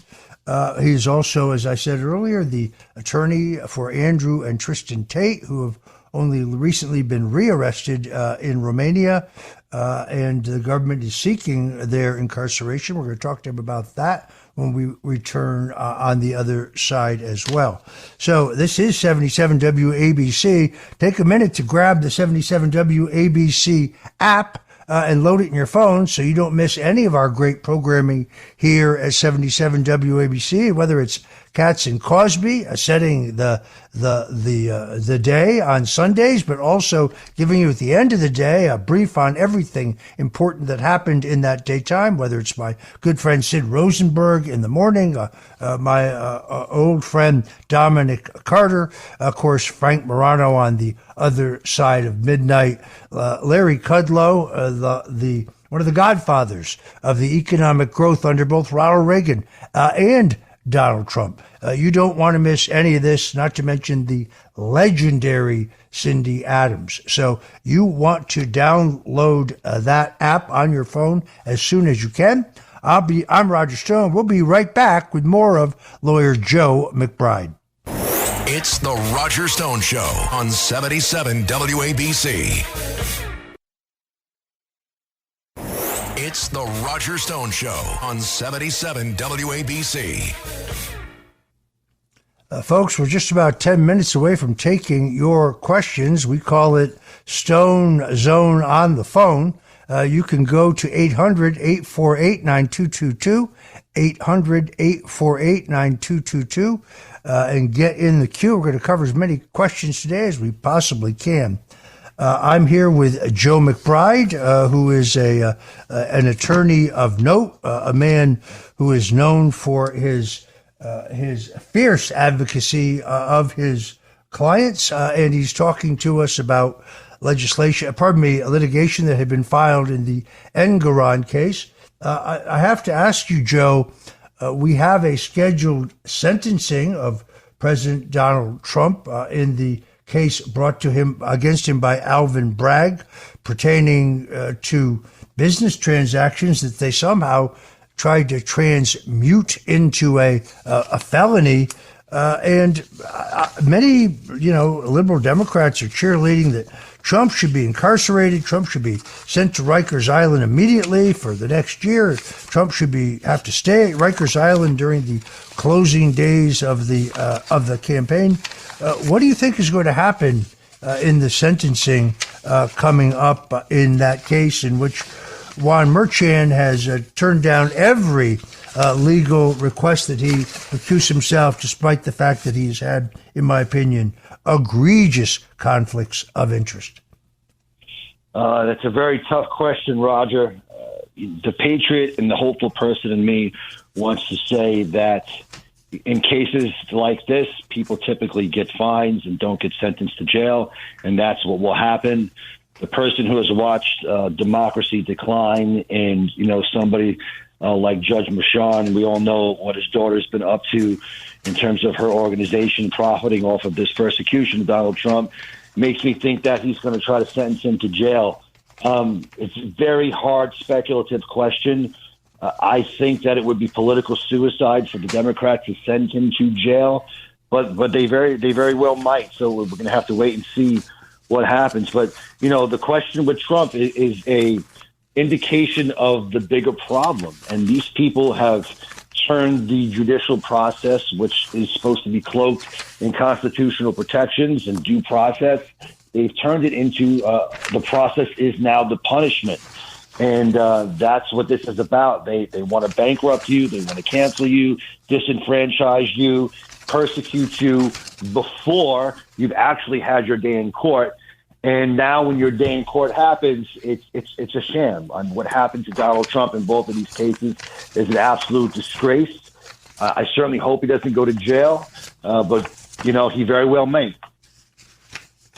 I agree with your assessment that I think it would be an enormous overreach. I think it would backfire spectacularly. I think it would essentially prove that this is all politically motivated and is, in fact, election interference.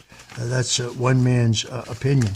On the other hand, people who are infected with Trump derangement syndrome often have it cloud their best judgment. And the hatred for Donald Trump, I see it online every single day.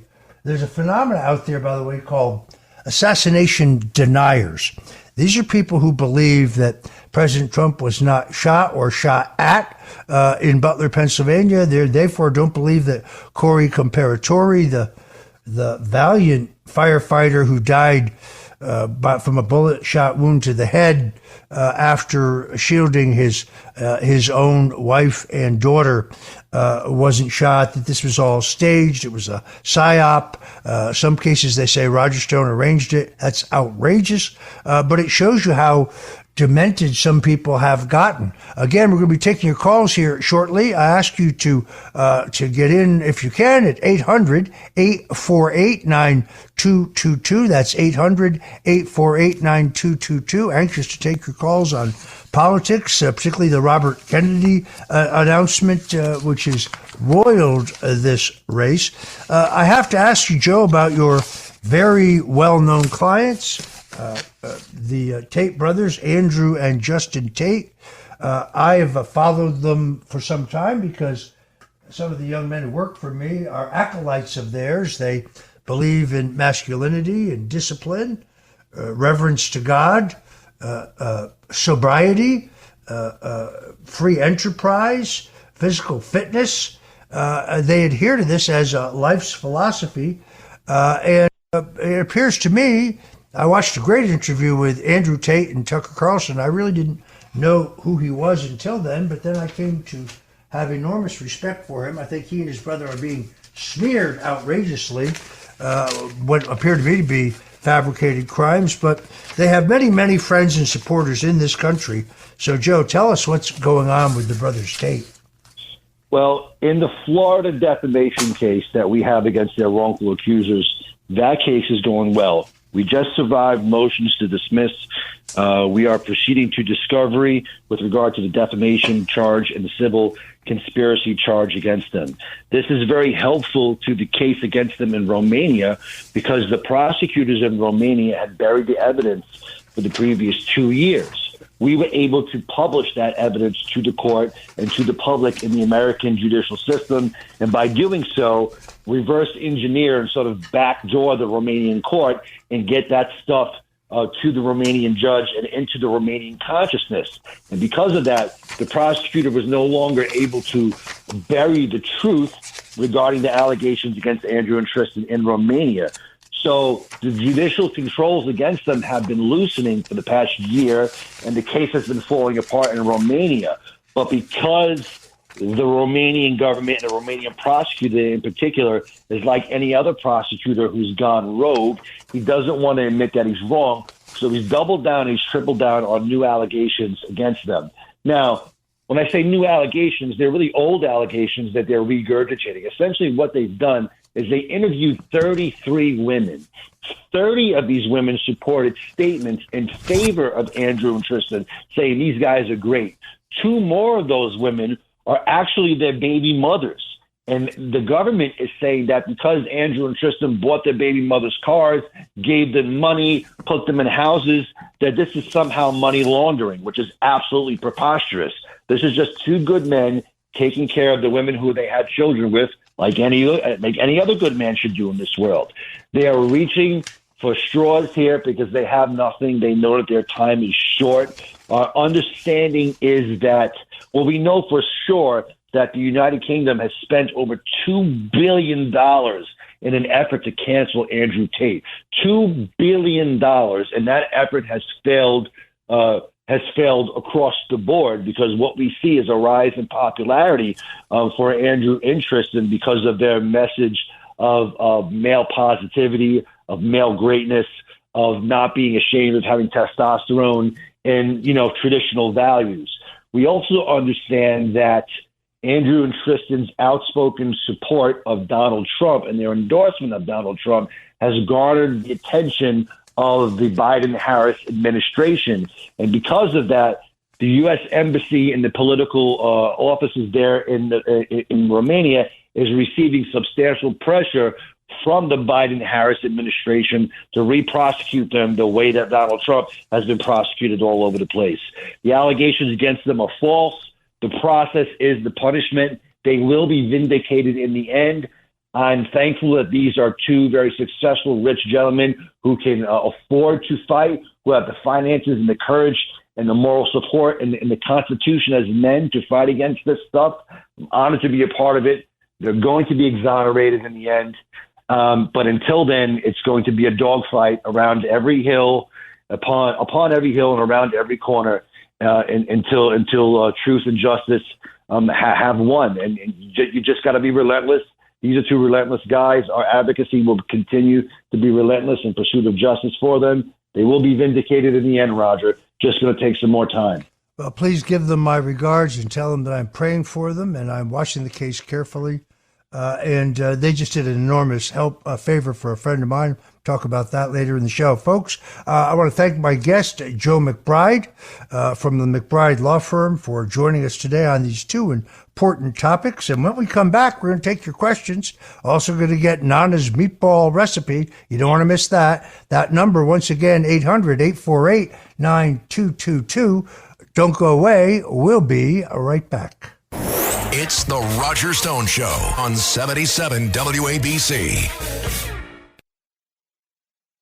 This is the Roger Stone Show on 77 WABC. A man who's gone through hell, but he's kept going, and he's smart, and he's strong, and people love him. Not everybody, but people love him and respect him. Roger Stone. Now, here's Roger Stone. We're back, folks. This is the Roger Stone Show. Anthony Weiner, oy, I disagreed with almost all of that. A worthy advocate for his point of view, but wrong on most of it. Anyway, I appreciate your joining us today, and we're going to take your calls, but by popular demand, I have to finally come up with my grandmother's meatball recipe because we got so much email and mail about it. And then we're going to go directly to your calls. So I hope you have a minute to grab something to write with. You know, I come from a household that is half Hungarian, half Italian. I like to say I'm Italian from the waist down. And I grew up right there in the greater New York, New Jersey, Connecticut area, listening to Cousin Brucey and Dan Ingram. Later, listening to the great Bob Grant, Robert Giganti, who was a model for talk radio. He was Rush before Rush was Rush. So I'm proud to be a member of the 77 WABC family. So here's what you're going to need for the greatest meatballs you've ever had in your life. I use about 80% chuck, about 1/3 veal and 1/3 pork, roughly 3 pounds total. 1 yellow and 1 red onion chopped, 6 cloves of knife minced fresh garlic. Jarred garlic, folks, loses its oomph over time. I always cut it fresh. Extra virgin olive oil, enough to coat a large saucepan. You're going to need some grated Parmesan, Romano, Asiago, Italian-style bread cream, crumbs, about a half cup for each pound of meat, so that's 3 cups. 6 large eggs, fresh parsley, oregano, basil, thyme, and marjoram, usually sold as an Italian spice mix. 2 tablespoons of kosher salt, some fresh black ground pepper, a little bit of water. Now, you're going to want to first take a 9x11 Pyrex baking dish and fill it with water. You're going to also need a non-stick baking pan, which you can elevate up 1 rack. Now, here are the directions. First, you want to preheat your oven to 350 degrees and place that 9x11 Pyrex baking dish filled with water on the lowest rack. This is the secret to the moist meatball. Now place the ground meats, breadcrumbs, parsley, cheeses, salt, pepper, oregano, basil, thyme, marjoram, the mixed Italian spices, whipped eggs, and 3/4 cup of water into a large mixing bowl. Combine that mix lightly with your hands, but don't compress tightly because you want a juicy meatball. You want them to be moist. Now pour that olive oil in a large skillet, bring it to a medium-high heat.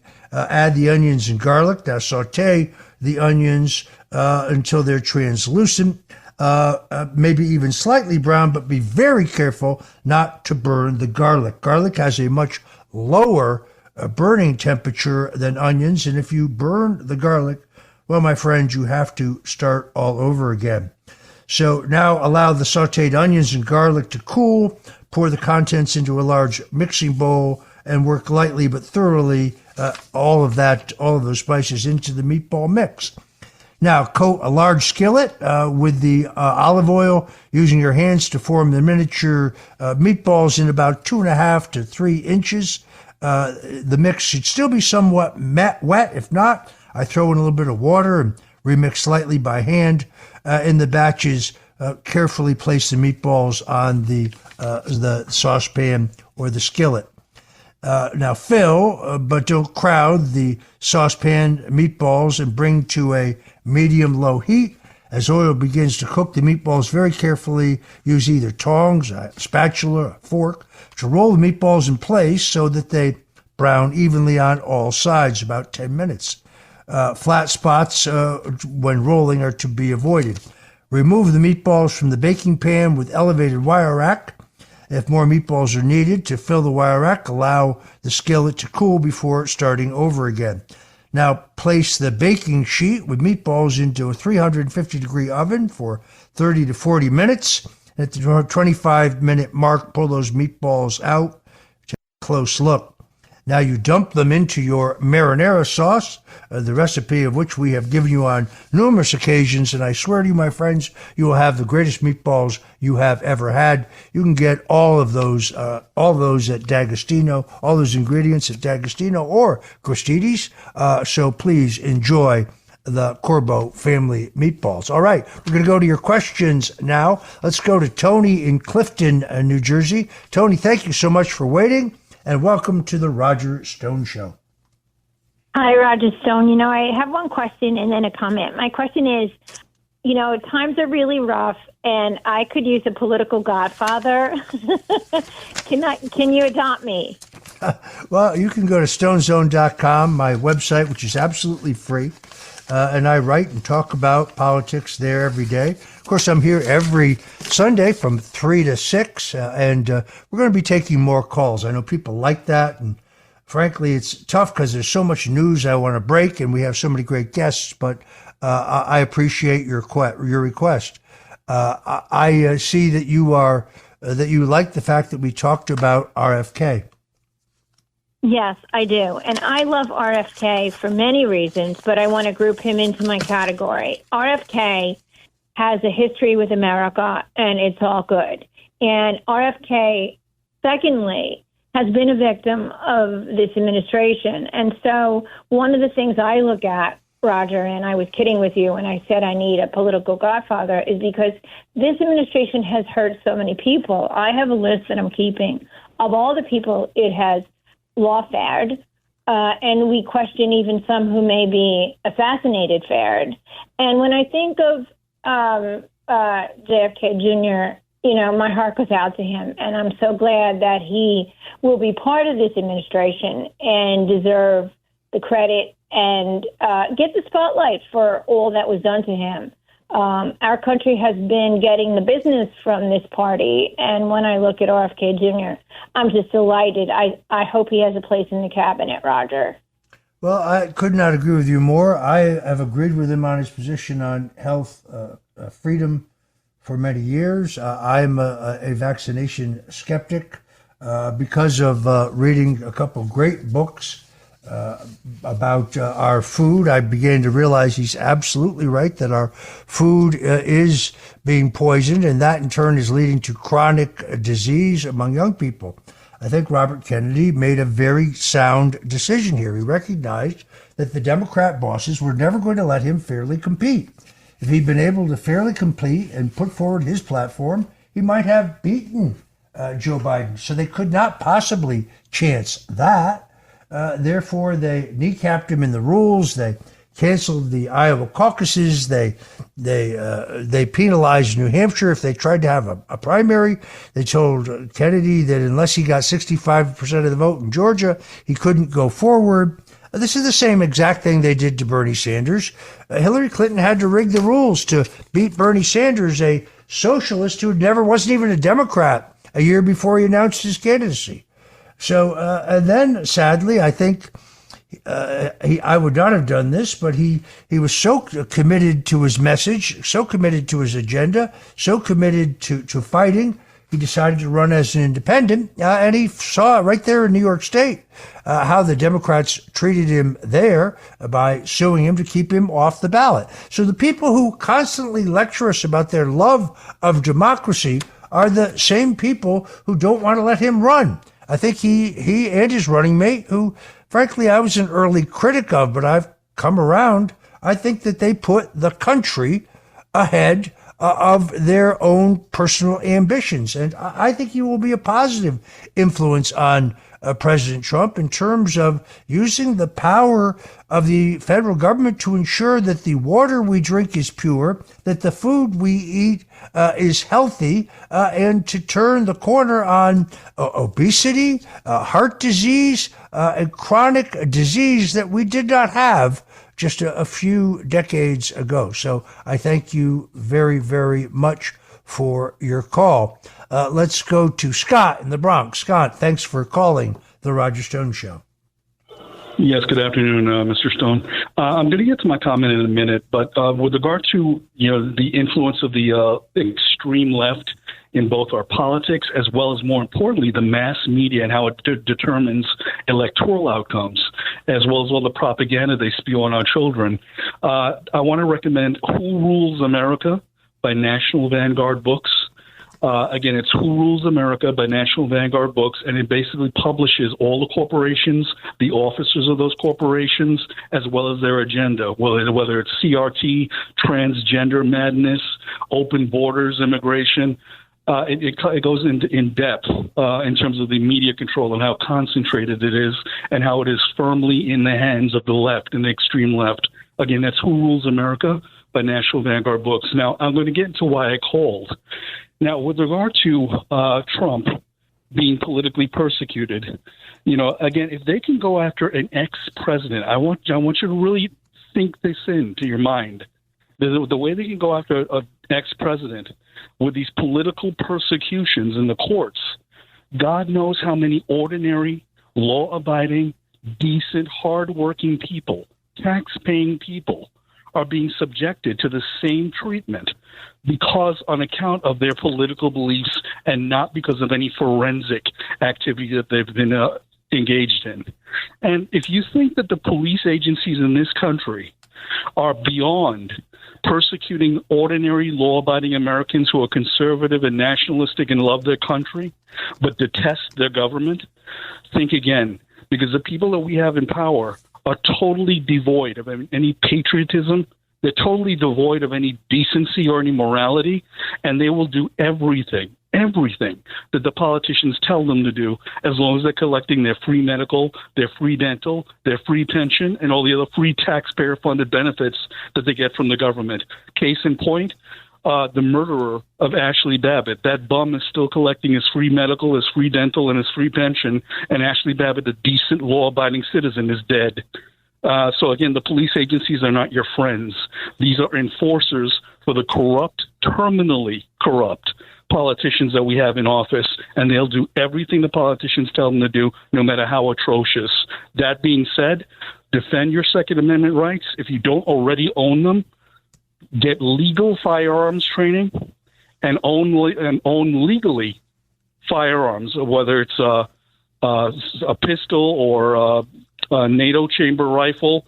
Legally own them. If you're legally able to get them, legally own your firearms and get legal gun training and safety, because that's the best guarantee against a tyrannical government like the one we have in Washington, D.C.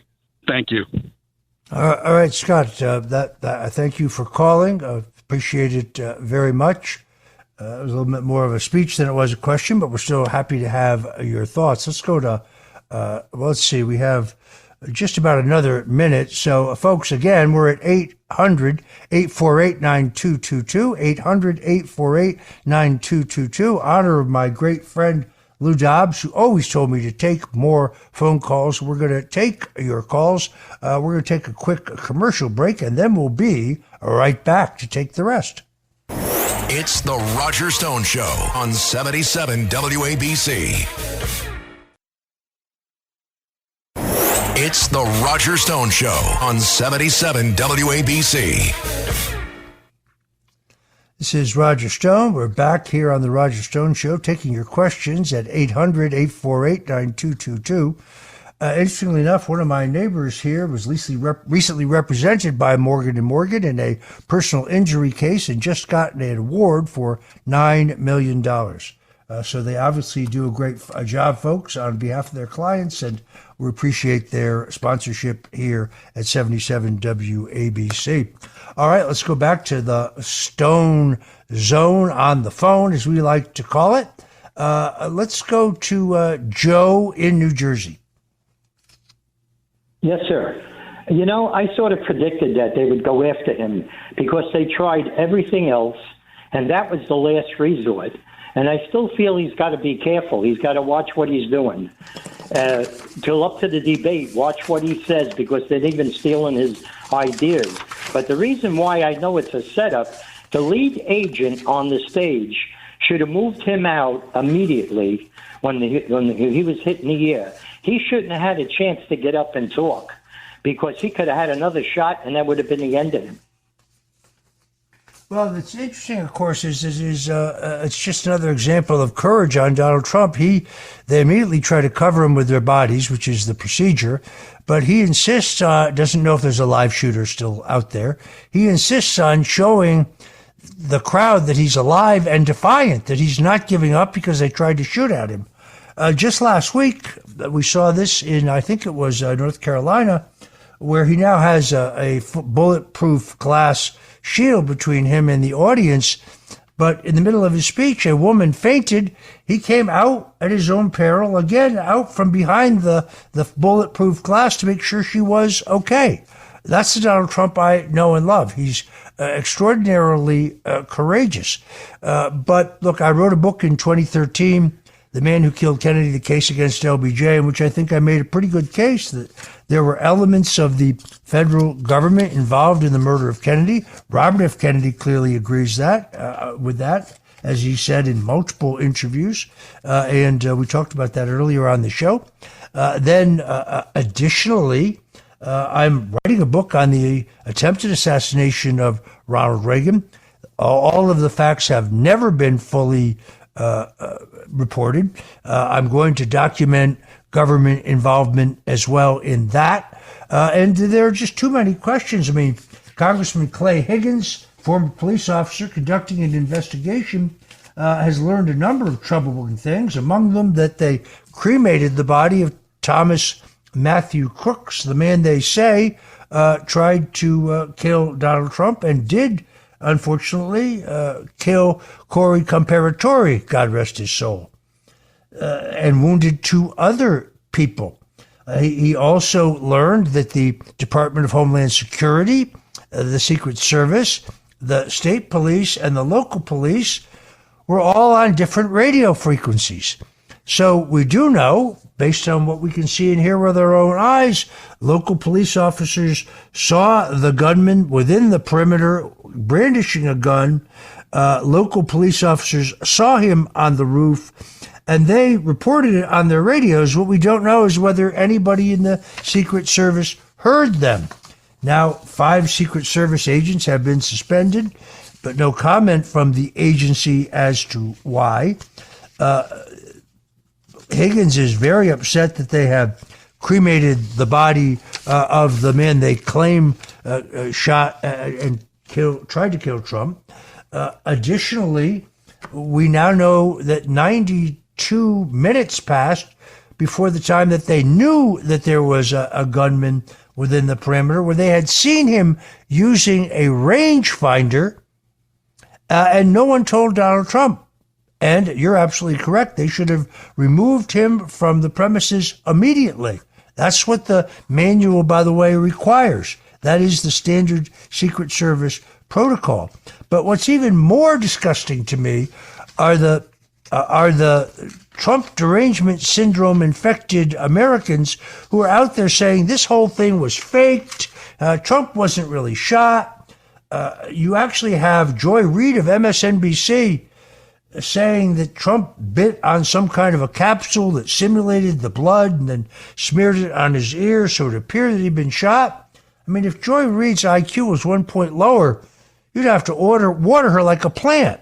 But she's on a major network with this kind of insulting nonsense. And then you hear, this was orchestrated by Roger Stone. This was orchestrated by General Flynn. This was orchestrated by Donald Trump to get sympathy. That is outrageous. That's a conspiracy theorist, folks. That's an irresponsible conspiracy theorist, because there is no evidence that any of those things are true. But what there is evidence, according to Clay Higgins, it now appears likely that the shooter was killed not by a Secret Service counter sniper, but shot by a local police officer who shot first. And there's a 17-second gap between the alleged shooter getting off the first volley of bullets and him being taken out, which is still yet to be explained to the American people. And look, I do not think that we are going to get, unfortunately, the truth out of the only real investigation that I semi-trust, and that is the one by House Republicans. They have subpoena power, but if it remains true that committee is not going to be aggressive, I looked at most of the members. I do have big respect for Clay Higgins, but I've read that Dan Goldman, the Democrat from Manhattan, who said only weeks before the attempted assassination that Trump needed to be, quote, unquote, eliminated.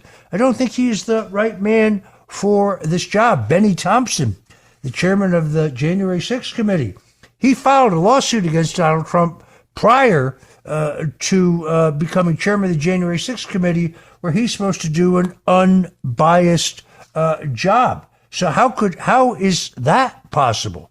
He dropped his lawsuit so that he could stage that kabuki hoax of a hearing in which they suborned perjury, they hid witnesses, they manipulated video and audio. I don't know why the current speaker does not appoint a committee to investigate the committee, because what they did is criminal, and they destroyed the records on their way out the door behind them. No, don't tell me Liz Cheney is a great hero. It's nonsensical. I thank you, Joe, very much for your call. Let's go to John in New York. John, thanks for calling the Roger Stone Show. Hey. Roger? Yes, sir. You there? Yes, hi. I just want to ask you, what class of people benefit from a Harris presidency? Well, all these big promises they are making to the middle class just don't hold up. I mean, you saw that the Bureau of Labor Statistics actually had to revise the job creation numbers. They had claimed falsely that they had created 818,000 jobs. That turns out not to be true. We know that Biden drained the natural petroleum reserves, which are meant for emergency purposes to prop up oil prices, or I should say to knock down gas prices prior to the 2022 election. We are dangerously short in the reserve. The wage and price controls proposed by Kamala Harris were tried by Richard Nixon. They will not work. This idea of giving anybody who wants one $25,000 to purchase a home, whether they could then service the mortgage on that home or whether it's just going to get repossessed. We tried this under Secretary of HUD Andrew Cuomo and President Bill Clinton. They brought the entire economy crashing down. So, look, it's nauseating to have billionaires and multimillionaires like Michelle Obama and Oprah and J.B. Pritzker preaching to us that we shouldn't be greedy, that there's something wrong with wanting to experience through the free enterprise economic success, that's somehow embarrassing. And then J.D. Pritzker says billionaires shouldn't be allowed to buy the presidency. Well, if billionaires could buy the presidency, with all due respect, Governor, Mike Bloomberg would be president right now. But he's not. All right, folks, I want to thank you for joining us today, and thank you for those calling. We'll try to get to more of your calls next week. I'm Roger Stone. This has been The Roger Stone Show at 77 WABC Radio. We really are the crown jewel of AM radio. We work very hard to bring you the best political inside news, along with a mix of fine dining here every Sunday. Again, I don't go anywhere because, well, my very good friend Joe Piscopo, he is actually broadcasting live from Las Vegas, from Nevada. You're not going to want to miss that. So thank you for joining us. And until next week, Godspeed and God bless you.